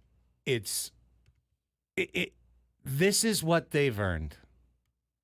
LA has the most money. They have the cachet. They have the history. They've got the fan base. They've got the billions. They've got their hand on the narrative. They've got their hand right there. The Padres, as we all know, have never won anything. So when these national guys who have maybe 2% of the history of the franchise in their mind, who maybe have learned a thing or two over the last couple weeks about the Padres and the Dodgers, but they came into that knowing nothing, and they walk out knowing a thing or two, they're going to say all the S that they're going to say. They're going to say that. When victors get the spoils, the Dodgers get to be the villains in the best ways, and we're the immature punk kids who pull the fire alarm or whatever. And the Padres had a great way to end all of that, which was to score some runs. And beat them and move on to the NLCS. That's it. Score 3 runs in Game 5, and now we're the villains in the best way. Up 1-0, strutting and preening and doing everything against the New York Mets. They earned it. We're never going to be able to get over that until we get there. The day we get there, then all these dudes, these Jeters and everyone else, they will act like they've followed it all the way. And they will say this and that about our team in a way that we like. If the Padres had moved on, I agree with that. I think that these analysts would love to back the Padres, but you got to win, you got to move on, you got to win the championship, and the Dodgers do have that history. And I also think you got to be careful with yes, is it a double standard? Yes, 100%, but it's not the reason they lost the game. Forgot to mention on the Sports Fix, Aztecs got votes in the AP Top 25 for basketball. Hey, good job. Awesome. They got 2. Here's Ron in San Diego. We did open up the lines. Here's a call before we get ready for our game. We're going to have to flush the lines after this because we're going to play Fast Money. But then we are going to reopen the lines in the 1 o'clock hour, and that we promise. Because we don't really need to sit here and chat about the Guardians and the Yankees. This is a trauma day, and we can go ahead and open it I'd up. rather chat about them than the other two. That's fair. Here's Ron in San Diego. Hi, Ron. Welcome to the show. What is up, Annie and Elsten? How are you? We're making it through, man. We're coping. We're here. We posted up. I'll tell you what. I would almost trade 2 years of COVID for a win against the Dodgers. Let me tell you. Wait, do you have to have the Unbelievable. COVID, or are you just being sequestered? This is taking a turn Those already. last two games were a slog, if there was any, I'll tell you. Yeah. But let me tell you something. This is just my opinion, okay? And it doesn't mount to a hill of beans because we lost. But the game 4, when Mike Schilt chose to start Dylan Cease, in my opinion, he went against all the odds because it's been shown through data that playoff baseball, starting a pitcher on 3 days rest rarely works. And not to mention the Dodgers just rake off that guy. For some reason, they just own Dylan Cease. And the very first inning, the team was defeated. You could tell they were sitting in the dugouts. They had their heads down. They're sloping around, and they were defeated. And that game gave the Dodgers all the momentum going into Game 5. And We lost Game 5 during Game 4. Just my opinion. You guys have a great day. You Thanks too. for the vine, by the way. Of course, Ron. Thanks for the Our call. appreciation. I don't disagree. I actually don't disagree. I was honestly, Annie, I was waiting to be wrong about that because I was there at the game in Game 4 with the Hot Tub Boys, and I'm like, I feel like they've got this thing figured out now. And they did. In reality, they shut us out every inning from there. But you never know. Of course, you never know. Something could have happened. This or that. Here's an example. Tatis hit his double play ball 100 miles an hour. What if it's 2 feet to the left? Mm-hmm. Yeah, they were hitting the balls hard. Yeah, they were just hitting them at guys. Yeah. But how many were getting swings good and misses hits. did Yamo get? Yamo got 4 swings and misses the whole time. So, if we want to be defensive about it and back our boys, like, we can find the tiny little slivers to say, there was some unluck in here. It's a short. The bottom line is that baseball playoffs are an abstraction of the regularity of the game. So when something happens in a 2-game period in baseball and then someone calls us and freaks out about it, our automatic reaction is like, dude, chill. Next week is a new week. Everything's going to change. But in baseball, there is no next week anymore. So those 2 games become a defining moment in the franchise history instead of just, 2 games. And Captain Shark in the chat has a good point. Game 5, Padres did have excellent pitching by Yu Darvish, but they still didn't hit. The Dylan Cease, that's always going to, I wish we could get the deconstruction of that and what happened, unless people were lying to me, which I don't think they were. They had other options besides Dylan Cease going into that game, and they were looking at them, and they decided not to go with them, and that was an intentional move, obviously, to go with Dylan Cease at that point. And it's hard to sit here and say it was the wrong move because the team didn't get any offense. So, but had you started Martin Perez, maybe had the score been a little bit different, I don't know. He let up 3 runs, right, and was taken out. So then you get the bullpen in, whatever. But maybe there would have been a different tone. I can maybe see that. Maybe there's just a little bit of a different feel. But I don't know. I think that the players went out there thinking, hey, Dylan Cease got as good a chance as anyone we have at keeping us in this game. We got to take a break. When we come back, it's time for today's silly game. We've got a new prize this week, and that prize is a pair of tickets to see Parker McCollum at Cal Coast Credit Union Open Air Theater on October 25th. Limited tickets remain at Ticketmaster.com. So we're going to get 2 contestants here to play Fast Money, the bonus round from Family Feud. And one of you will play head-to-head against one of us, and the other will be rooting for the host. And one of you will come away with tickets, 833-288-0973. If you're already on hold and you want to play the game, cool. Otherwise, we'll flush the lines, 833-288-0973, and we'll come back and play Fast Money next on The Fan.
Welcome back, everybody. Let's get right into it. We are running a little behind because we had a big fix and then we took a couple calls. But it is time for today's silly game. And today's silly game is one of our favorites. It's time to play Fast Money.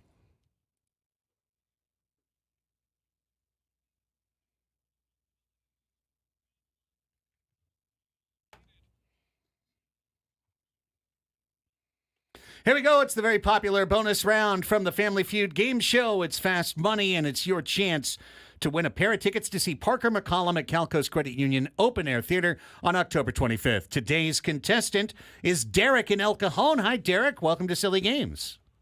How's it going, Craig? Going great, man. Tell us a little bit about yourself before we play.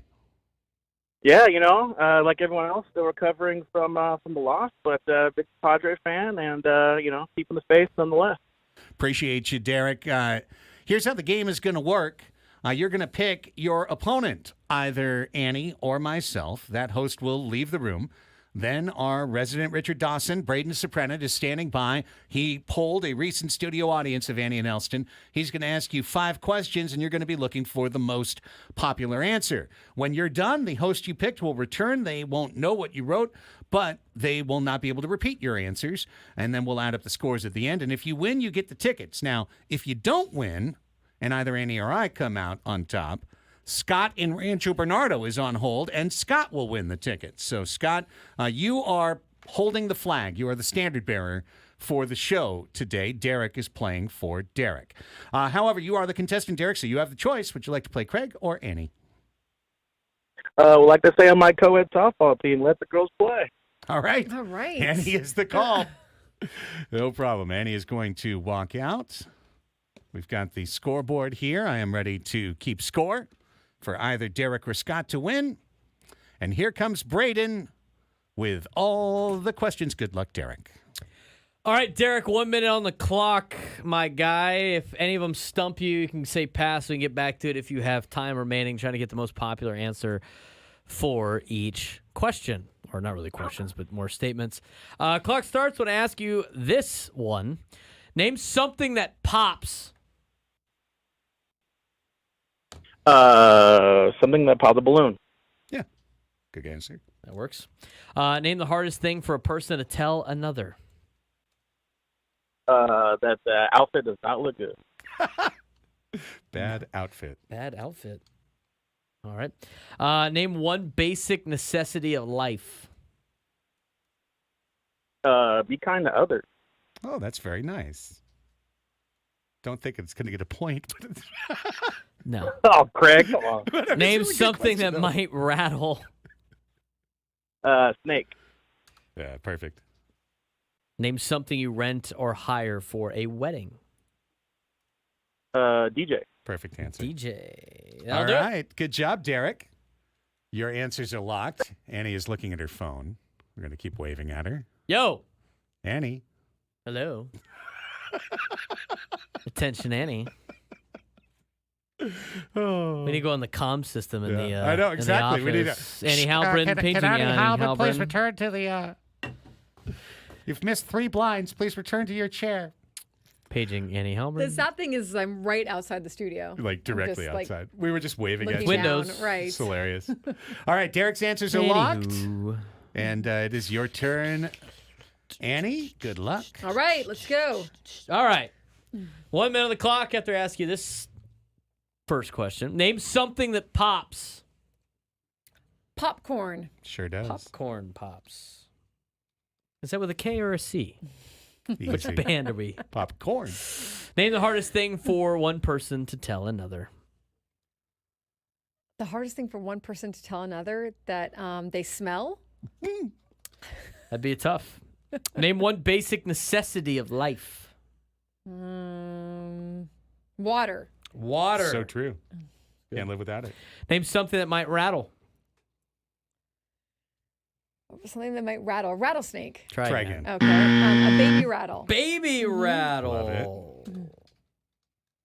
Name something you rent or hire for a wedding. Depends on what kind of wedding you're having, but let's go with Let's go with. Excuse me? It's probably more of like a batch. Excuse me? Anyways, how about music? Music. Let's try again. DJs. Something you rent or hire for a wedding. She immediately thought stripper. Music. Depends You rent on like the wedding. people, like the person who does the officiating. Like, The officiant. the officiator. Officiant. Okay, and that ends a very Okay. interesting tour. She through the said. question. She What kind of said weddings I'm into. depends on the wedding. Wow. What wedding? Well, I guess it could be like that. Open wedding. Very open wedding. It's Thinking like the bachelorette, bachelor. it's like that graduation wedding thing I went to. Wow. Remember?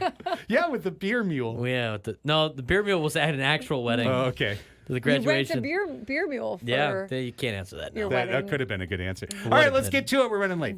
Let's get to the top of the board. Question number 1. Name something that pops. Derek said balloon. Balloon. Oh, that's a good answer. 25 points. Very good. Annie said Popcorn. popcorn. 32 points. There you go. Oh, There close. you go. 7-point lead. And the hardest thing for one person to tell another. Derek said your outfit is bad. I don't like your clothes. They aren't good. I think it would actually be I don't love you anymore would be the hardest thing. Yeah, that's what I was I waiting wanna for either divorce one of you. you. But Annie said you smell bad. Are we going to give her for bad breath? Yes. Bad breath, 10 points. Okay. Number one 42-25. answer. Number one answer was cheated. Oh, yeah. Number two is truth, bad breath, I love you.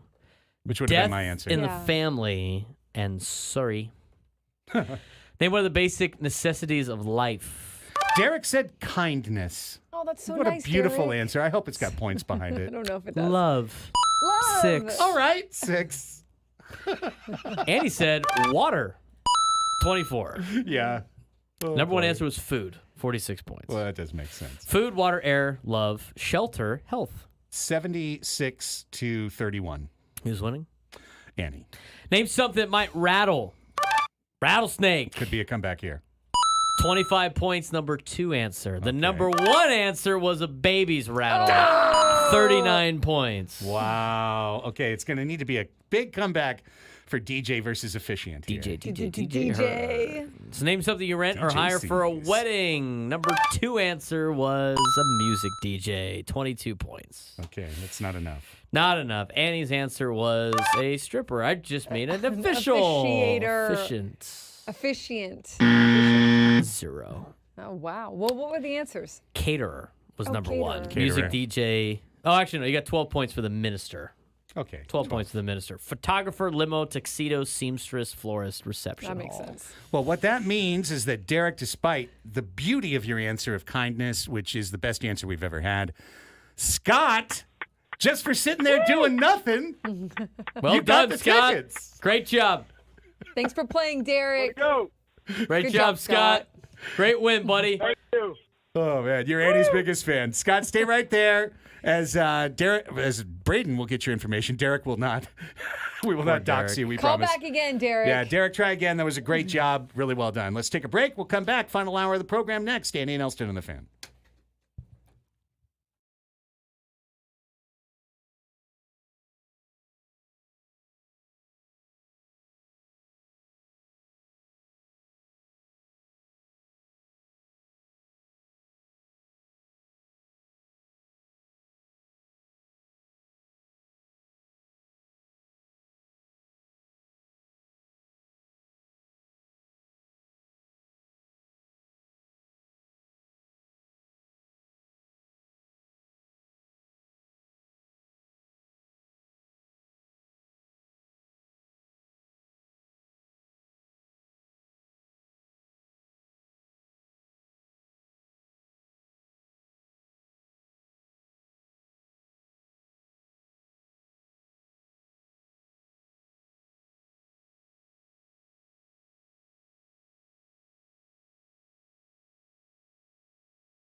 Back with you for the final hour of the program. Welcome back. It's Andy and Elsten here with you. It's your midday hang in full Monday form right now on San Diego's #1 sports station, 97.3 The Fan.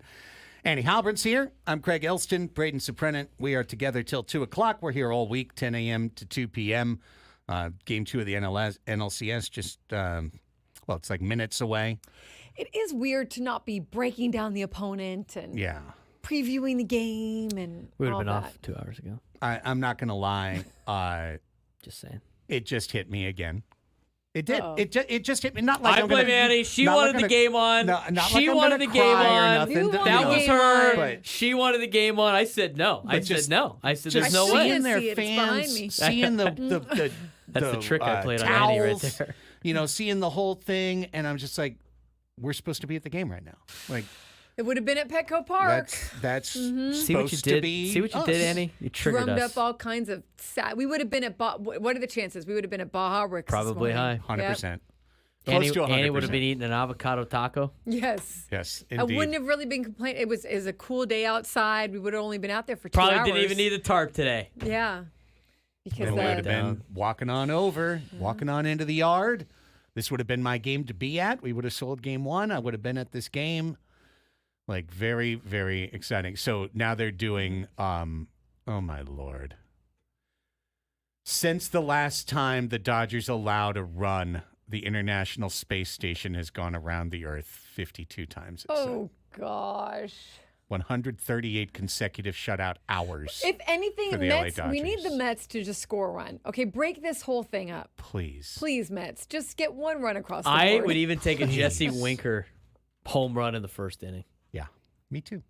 See him throw his helmet in the Dodger crowd. Do it all. How about a sinister sling of the dugout? Oh, look, there's Ken Rosenthal. Now I want to puke. Okay.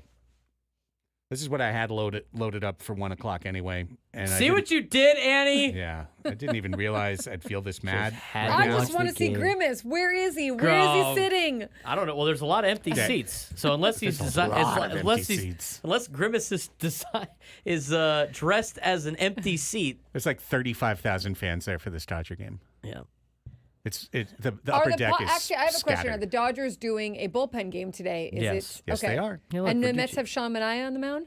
They do. Okay, let's see what happens here. All right, Let's New York Mike. Try to We're on the same side today. even out the series, Mets. You No, and me I today, New I York actually want to Mike. root for the Mets now. And New York might nowhere to be found in the chat today. Nowhere to be found. He's probably today. at the game. He's I hope probably he's. not. I hope he is. I really do. Trust this an empty seat. I hope he is. Maybe he's Grimace. So we're resetting, and obviously we've been talking almost the entire show with a couple of very beautiful oases along the way. We've been talking the entire show about the end of the Padres season, and it actually made me funny that Tony, who's always great in our chat, said during the commercial break, "I hate these games, but that made me happier, so the game was good." That's been the whole point of silly games. There are some days maybe you're not in the mood for a silly game, but you know what? There's always someone who is. There's always someone who just needs a funny little game to take your mind off everything and to have a little fun for about 8 minutes, and that's what we do every day on the show. Now we're back to talking about this. 24 straight scoreless innings. Blah, blah, blah, blah. Okay, here's an entry point. Who do you think had the most disappointing playoff for the San Diego Padres? The offense. Yeah, Everybody but Fernando. fair. I've got an answer, but it's not that, even though that is true. My personal pick, if I had to pick, look, Nate in the chat says, unfortunately, Game 5 was a silly you're game. very. It's like one of Facts. those mind the gap games where none of us get any of the questions right. That's pretty much what Game 5 was. I think personally that there are lots of people you could point at offensively, and I could point at one a little more than another. But every person that I'd point at, you could say, "Well, what about the other guy?" Yeah. And you'd be right. You'd be right. I have a hard time with Jackson Merrill on this one. I see it in the chat because this is his first playoffs. I mean, this is his first full season playing the intensity of games that he played this season and playing the amount of games he played this season and the contributions he had. Like, to me, this was he didn't need to be carrying the team at No. this point. And he did well too. He had a early on in the postseason had some good hits. He got you to the postseason. Yeah. The vets needed to take over in the postseason. Kevin actually in the chat. Sorry, Kevin. He thought Jackson was the most disappointed, not the most disappointing. Yeah, I can probably. understand that. Mm-hmm. Yeah, hanging out in the dugout that whole time. I mean, that was such a magical first season for Jackson. I hope he has happier seasons in his career. That's great news for the Padres. But that was such a magical season for him. I can understand him wondering, like, can I ever have that much fun again? Because you never forget your first time, you know? Like, and that was it. He was a great postseason interview. Post-game interview after Game 5. I mean, obviously, you'd rather the team won, and he would rather that too. But no, he didn't want to leave the field. He said, you know what? In that moment, I wasn't even mad or irritated. That shot of him sitting there watching the Dodgers celebration. He was sad that the season ended because he loved it so much and he loved being there with his guys. And he talked about how this season his love for baseball deepened because he never had that in the minors where you have the ups and downs of a full season like that where every guy you're really with for the whole time and you get to form this family and you have the post-game celebrations and the speeches and the ups and the downs. I mean, it really meant a lot to him. And that was really cool to see. And Dennis Lynn of The Athletic reporting, and I know we'll get into this in the days ahead, but that they had talked to Jackson Merrill about an extension before the season even started. Yeah, even before he played. And they couldn't come to an agreement. So you got to think his number's higher now. But also Luis Arraez, after the game ended on Friday, talking about unprompted, he doesn't want to be traded. He wants to be back with the Padres next year, and he's going to heal the thumb, and he's going to look into what he needs to do, and he's going to come back with more energy. I think for him, I'm sure it was disappointing for him to win the batting title and then not have those same kinds of hits in the postseason. Yeah. So that's my thing about singling out any particular position player. And, there's some folks right now, I asked the question and it's like a tapestry unfolding in the chat. Cronenworth, Machado, Merrill gets a pass. Manny, hate to say it. Arraez, then Profar, then Manny. Arraez, I can't knock. He was injured. No one gets a pass.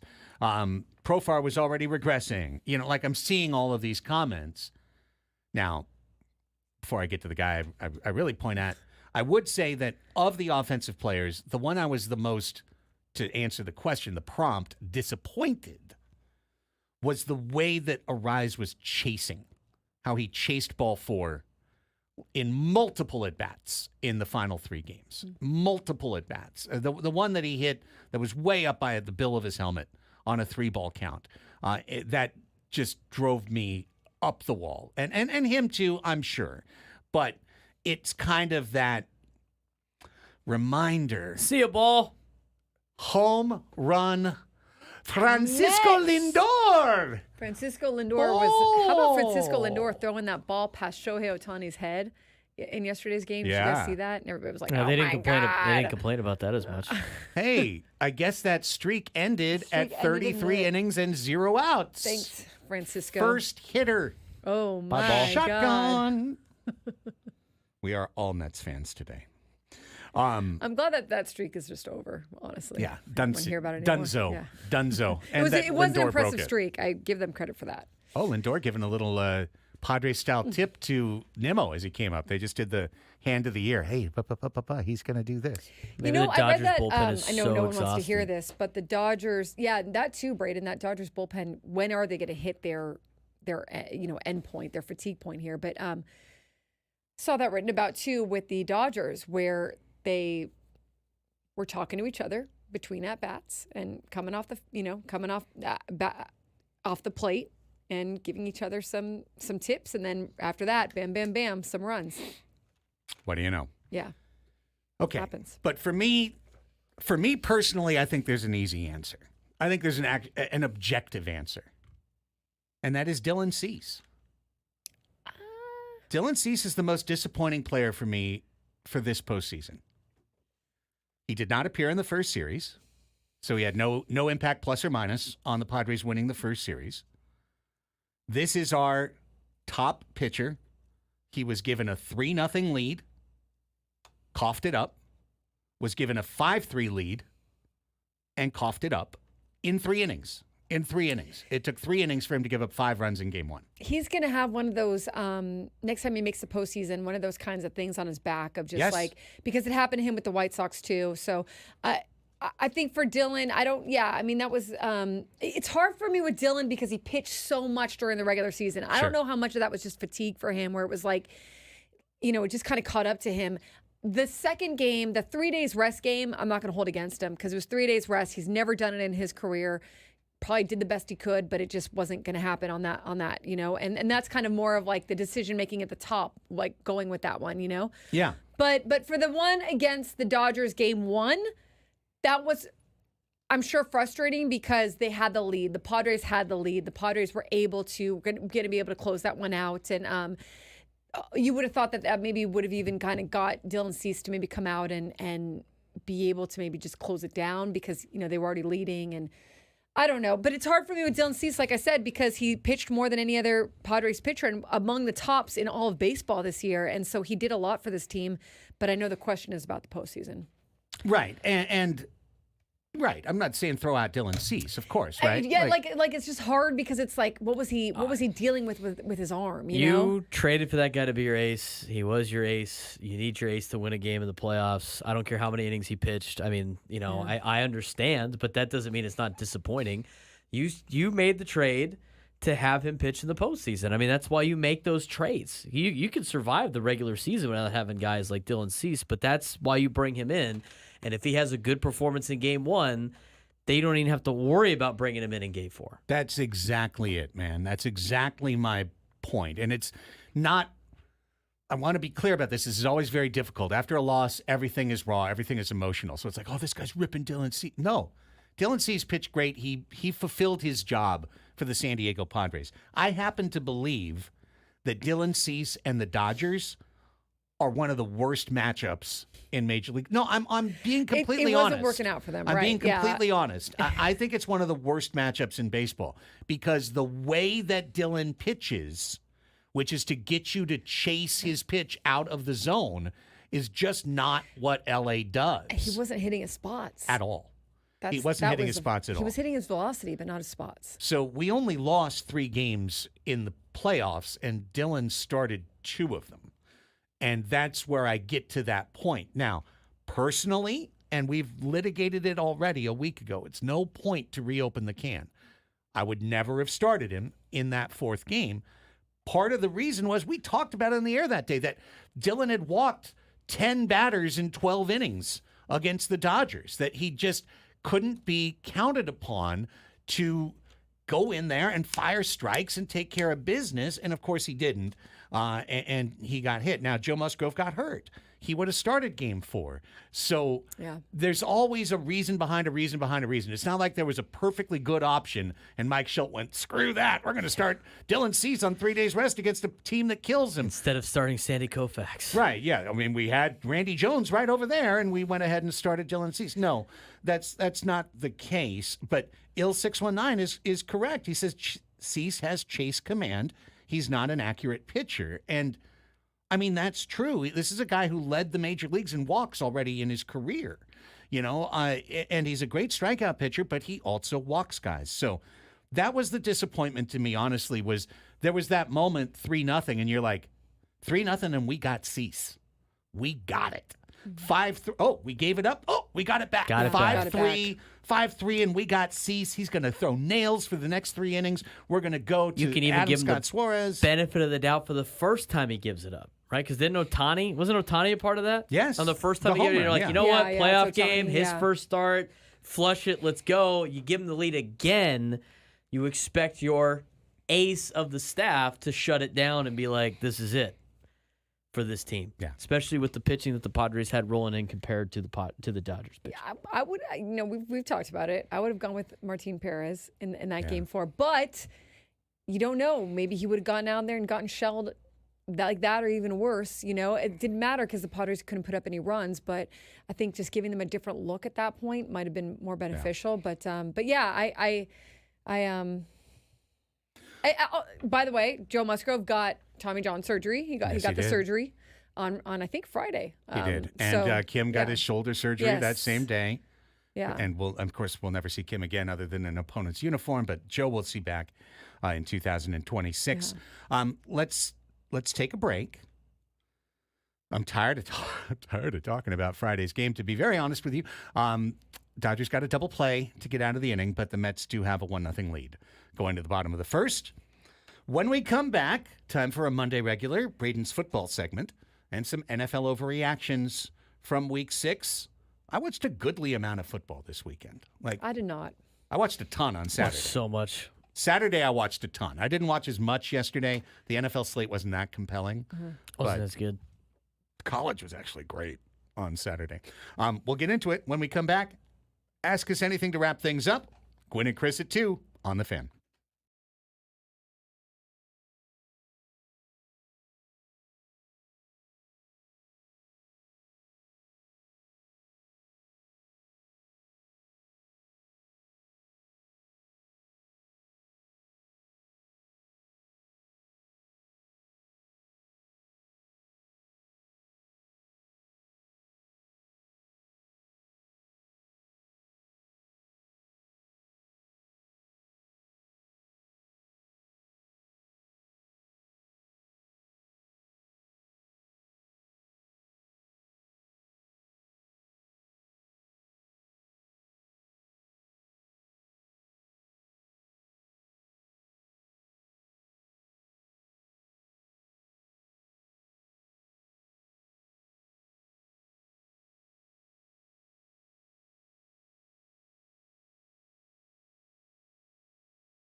This hour on 97.3 The Fan is brought to you by Buffalo Wild Wings. Buffalo Wild Wings is football. Hey, San Diego sports fans, Buffalo Wild Wings is kicking off football season with 2 limited-time sauces. Try their new Buffalo Bacon Sauce for bold notes of smoky bacon, or get the fan favorite hot barbecue before it's gone. Stop by your San Diego B-Dubs or order now for takeout and delivery. Buffalo Wild Wings, go. That's how you do that. That's the app. Do that, boom. B-Dubs at your fingertips. Buffalo Wild Wings. Got those wings. Got them wings. You saw the buffalo with the wings on the commercials. The multiple commercials that beast is a part of. With the Kelsey brothers. Oh, yes. Yeah, that was pretty good. It's pretty good. There it is. It's time for Braden's football segment. It's time to overreact to week 6 in the National Football League. Go right ahead, my friend. All right. Well, we can talk about the college slate for a little bit. Aztecs hold on in Wyoming to get a W over the Cowboys. Oregon outlasts Ohio State in a thriller at Autzen Stadium. Texas dismantles Oklahoma over the weekend.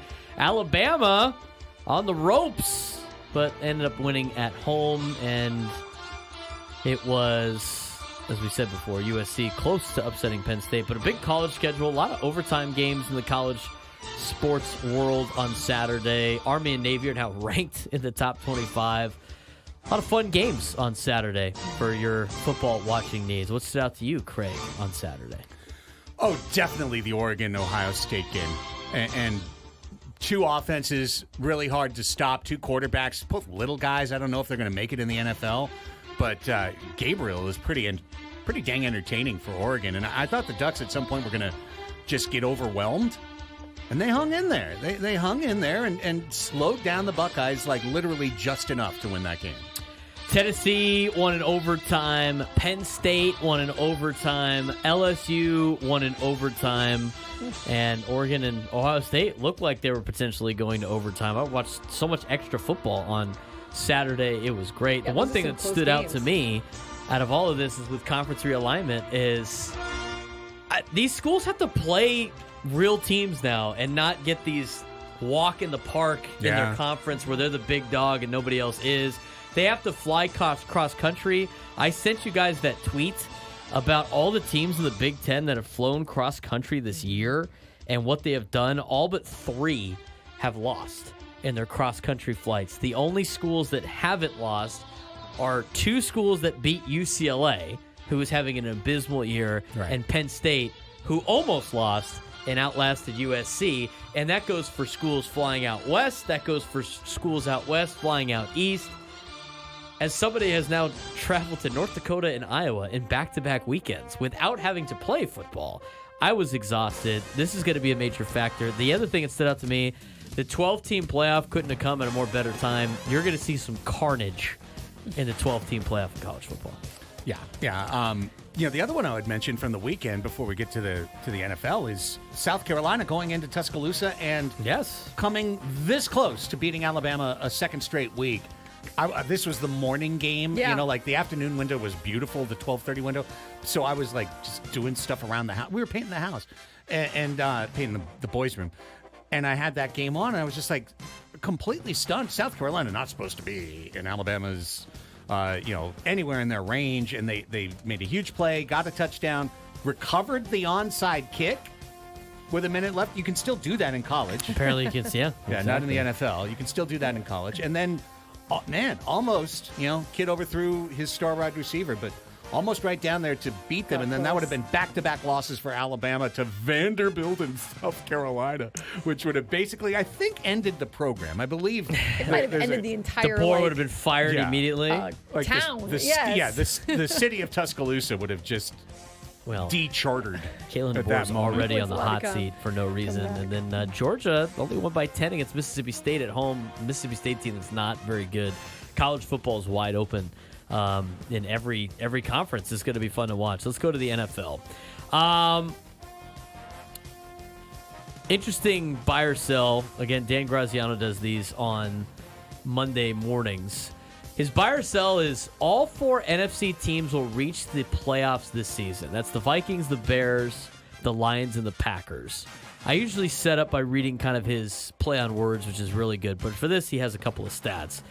This would require each of the other 3 NFC divisions to send only one team to the playoffs, so let's take stock there. Nobody in the NFC West is over 500.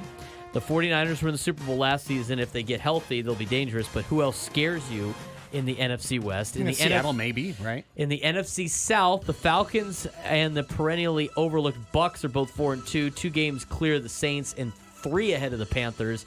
And the always wild NFC East, the Commanders remain in first place at 4-2 after losing to Baltimore on Sunday, while the Eagles are 3-2 but still don't look the way that they should, and the Cowboys are 3-3 licking their wounds as they head into their bye week. And the Giants, as Dan Graziano wrote this last night, are playing the Sunday night game in which they lost. So, knowing where everything stands in the NFC, do all 4 NFC North teams reach the playoffs this season? Annie?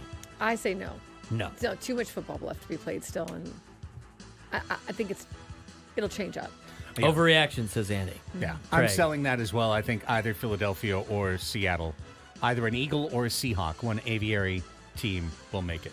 All 4 teams in the NFC North doing pretty well, but it's going to be a lot of stars aligned to do that. Let's talk about the Cowboys. We all more or less agreed going into the weekend that this was a bad matchup for the Cowboys, according to Dan Graziano and his ESPN experts. Lions were coming off a bye and healthy. Cowboys were not remotely healthy. Dallas hasn't even been competitive in home games this season after going undefeated there last year until they lost to the Packers. 47-9. Lions believe their game against the Cowboys last season was stolen from them on an officiating mistake and seemed interested in revenge. It looked bad from the get-go, but man, there's a difference between bad matchup and thoroughly humiliating for everyone who has ever been remotely connected to the star on the side of the helmet. Dan Graziano, just such a wordsmith. And this was much more than the latter. The Cowboys actually got on the board first, scoring a field goal on their opening drive and leading 3-0. But that was their high point of the day by far. Detroit led 7-3 after the first quarter, 27-6 at half, 37-9 after the third quarter, at which point Cowboys quarterback Dak Prescott was done for the day, having completed only 17 of 33, 178, and 2 picks. Lions nearly doubled up the Cowboys in yardage. Dallas committed 5 turnovers. Detroit had none. Buy or sell. After that game, Cowboys Super Bowl window is closed. Slam it shut. Year? I think their Super Bowl window is closed. I think with this era. I think until Jerry year, sells or is. dies. Well, they just spent a lot of money on CeeDee Lamb and Dak Prescott. Yeah. I mean, so it's not like they have money on the horizon to add to this team, and they still haven't signed Micah Parsons yet. And if they don't sign him, then they're definitely in trouble. I mean, so this era of the Dak and the Zeke and CeeDee, I mean, I would buy that it is closed. Dan Graziano says it's an overreaction. I disagree with that. Maybe it was never open. True. Houston's 5-1, half game behind the Chiefs for the best record in the AFC, but Sunday was also the first time this season the Texans won by more than a touchdown. They're playing without Nico Collins, their top wideout, but we're thrilled to welcome back Joe Mixon from the ankle injury. Mixon had 132 yards, 13 carries, 2 catches, scoring 1 touchdown as a runner and 1 as a receiver. Taking advantage of 4 turnovers, including 3 by the Patriots, Drake May in his first career start. Texans led throughout and took care of business against an outmanned New England team. It was the first time in 8 all-time visits to Foxborough that the Texans actually beat the Patriots. This ain't your dad's Patriots, though. Underlines just how much has changed about the 2 franchises the past 2 years. Buy or sell, Texans will be the first team to win their division. As in, out of all the divisions, the AFC South will be won first by the Texans. I'll buy that. I'd buy that, too. Fine. I think they're going to pull away. That division's not very good. Speaking of the Patriots, much hand-wringing last week after Patriots coach Jared Mayo announced that rookie Drake May would take over for Jacoby Brissett in Week 6. Big mistake, we were told. Can't throw him out there with those receivers and behind that O-line. He's not ready. They'll ruin him, yada, yada, yada, yada. Well, ignoring the fact that Mayo has to coach the other 52 guys on the team, the offense was totally ineffective with Brissett at the helm.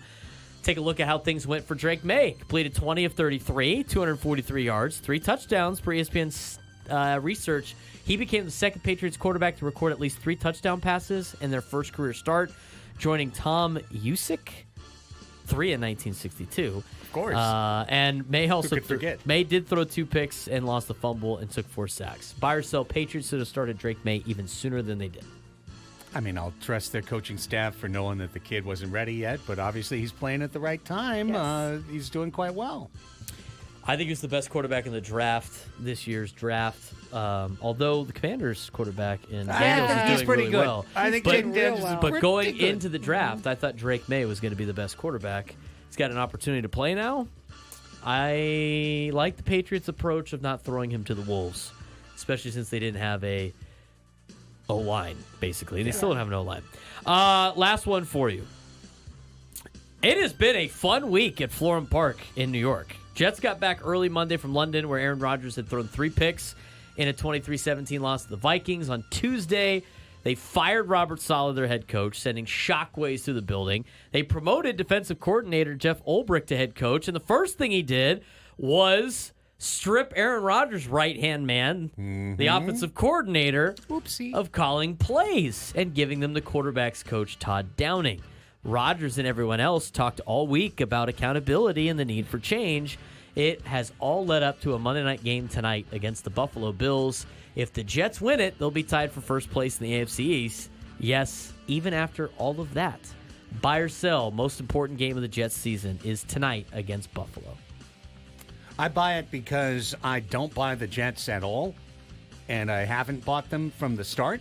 So, yes, tonight's the most important because they're going to continue to decline down, down, down, down, down. So this is their last chance to be where they are right now. I buy it because I think you have to show that you're not going to be that team. And that's going to be hard to show. But you got to show it. You got to show it. A lot of stake at here. There's a lot at stake here. If the season does go south from this point, Robert Saleh he's likely not the only person to get fired in that org. And everybody in that building knows it. So whether or not Aaron Rodgers comes back next season depends to a large extent on the way the season ends up. And if it starts to go south, you'll start seeing guys drop like flies in that organization, and then the Jets will have to start over again. That's a look at the NFL. Thank you so Braden. much. Breaking news in L.A., Jesse Winker, bat flip. He drew a walk. Bat flip walk? Mets are 2-0. Yes, and then Tyrone Taylor hit an RBI double. Mm-hmm. And now it's 2-0 Mets. Bases loaded. They just intentionally walked Lindor to load the bases for Mark Vientos. So this is how teams go against bullpen days. This reminds me of offense, which is something I had forgotten exists in baseball. And yet here it is. Runners and hits. Runners and runners in scoring position coming in, scoring, Intentional crossing home walks. plate. Yeah. Magic. I would love to know the numbers. Mark Vientos, 9 for 16. I would love to know the postseason. numbers on the Padres offense when they take on a bullpen day and what their record is. Because I feel like everything. I feel like the Padres during the season never do well against the bullpen day when most teams seem like they dominate bullpen days. Yeah. No, the Padres also historically had a hard time with facing someone the first time, just like in general. So then when you face 7 people the first time, it's just kind of an acceleration of that general issue. Okay. Fouled it off. Fouled away. We're going to take our last timeout. And when we come back, last chance to open up the phones. We're doing it for the 3rd time today. This time it's Ask Us Anything. This is how we end every show. 833-288-0973. 833-288-0973. Just come prepared with a question. You've got 10 minutes to call the show between now and 1:50. Give us a ring. We'll get you on the air. All we ask is that you come preloaded with a question to ask the program. We will do Ask Us Anything, and then we will turn things over to Gwen and Chris at 2 o'clock. It is San Diego's #1 sports station, 97.3 The Fan.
1:45. Thanks to everyone for being here. You know, obviously anyone can turn on the radio or whatever, but we appreciate all the listeners who have made Annie and Elsten a big part of their daily routine, weekly routine, been part of us, part of our listening audience throughout the Padres season. As such, today, today's that get through it day. It's the day that happens to every team except one. And, 12 teams get the chance to keep going and to punch their ticket to the postseason. That is to be celebrated. I said it at 10. I said it all last week. You've heard it for 2 weeks. Exalt the team, accept the result. What does that mean? It means you like your team, right? You got to the playoffs with your team. You like your team. I hate it when we get to the end and we start tearing our team to pieces. And, yeah, of course, it was incredibly, not just disappointing, it was gut-wrenching, heartbreaking, humiliating, whatever word you want, to get shut out 24 straight, to lose 2 straight to the Dodgers the way we lost. We hate it. But that doesn't mean you throw out all the guys and go, well, this guy stinks now. This guy's terrible. Trade this guy. Release this guy. Get rid of the manager. Someone literally in the chat, I know, it's one person, but it's like, Schilt didn't do good enough. Fire Schilt. Like, really? Like, come on. 193 games. Exalt the team. It's your team. They made it this far. That's amazing. It's great. It's what you dreamed of in March. They made it. Exalt the team. Accept the result. 11 teams lose in the playoffs. It's absolutely heartbreaking when you lose in the playoffs. The Braves were heartbroken when they lost in the playoffs, but they probably said, okay, we made it as far as we could. The injuries, it was tough, right? Like, the Phillies are devastated. As a franchise, the Phillies are going, what do we do now? Where's our window? This was our best chance. Harper's getting older. Castellanos is getting older. Schwarber's not going to hit 50 homers every year. Like Wheeler, Nola, tread on the tires is wearing thin. What are we going to do with our team? That's what they're dealing with in Philly. Here, we're heartbroken because we had our rivals on the hook, marinated, ready to be put on the grill, and then we literally didn't score a run. The thing that we did all year, coming from behind, playing for each other, moving the chain, every single thing. We didn't do any of that. Yeah, so many special moments this season from the Padres and a lot of really hard-fought games and a lot of hard-won games, and a team that really loved each other, a team that was really very much together. So, yeah, a lot for them to be proud of and feel good about. And will there be some, if only we could have done this and if only we could have done that? Absolutely there will be, because they know how special of a team they had as well. But, yeah, for sure. Like, it's always tough to see it end that way. It was doubly tough because they were so good offensively, especially the second half of the season. So it just was hard to watch a little bit. But, it's the way, it's what makes the playoffs so anything goes in the playoffs. So befuddling. It's just, you never know. You just never know how it's going to go. In L.A., they brought in Landon Knack in the second inning of their bullpen game. It went horribly. 2 out, full count, fastball down Main Street, down Route 1. Mark Vientos, grand slam. Rookie against rookie. 9-pitch AB. He worked a really good AB. They intentionally walked Lindor, and he made it hurt. He sure did. Just over the fence, too, in right center field. Yeah. But a grand slam, so it is 6-0 Sean Manaea and the Mets leading the Dodgers. That game is in the bottom of the second inning with 2 away. All right, we've got about 5 minutes left in the show. Let's hit the bumper and take a couple calls. Hey, Mondays can be tough, but here are some things that... Her name is Annie. His name is Craig. They're joined by Braden. But who are they really? Never hurts to ask. It's time to ask us anything on Annie and Elsten. Here we go. Johnny in Forest Ranch. You called in first. Hello? You're on the air, buddy. Welcome. Hi. Ask us anything. Right. Hi, Craig, Annie, Braden. Happy Monday, even though it's been a disappointing weekend. Happy Monday. You guys are doing okay? We're making it. Yeah, me too. So I know we've talked about Padres already all throughout the morning, so I'm going to switch gears and go Waves. But this is for you, Craig, because you're the football, soccer guy.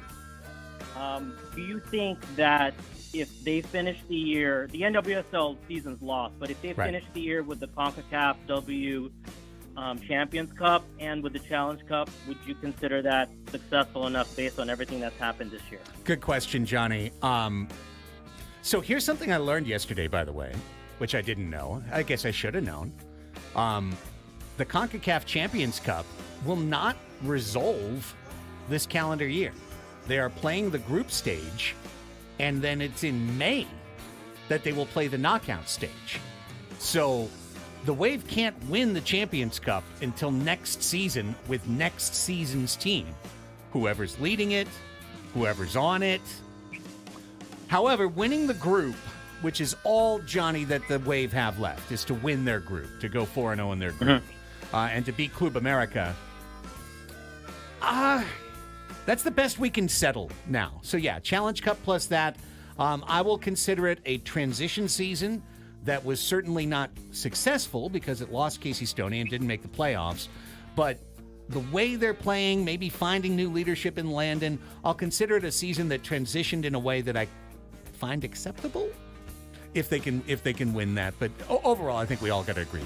Disappointing year for the Wave. On and off the field, disappointing year for the Wave. Here's Johnny in San Diego. What's up, Johnny? Hey, guys.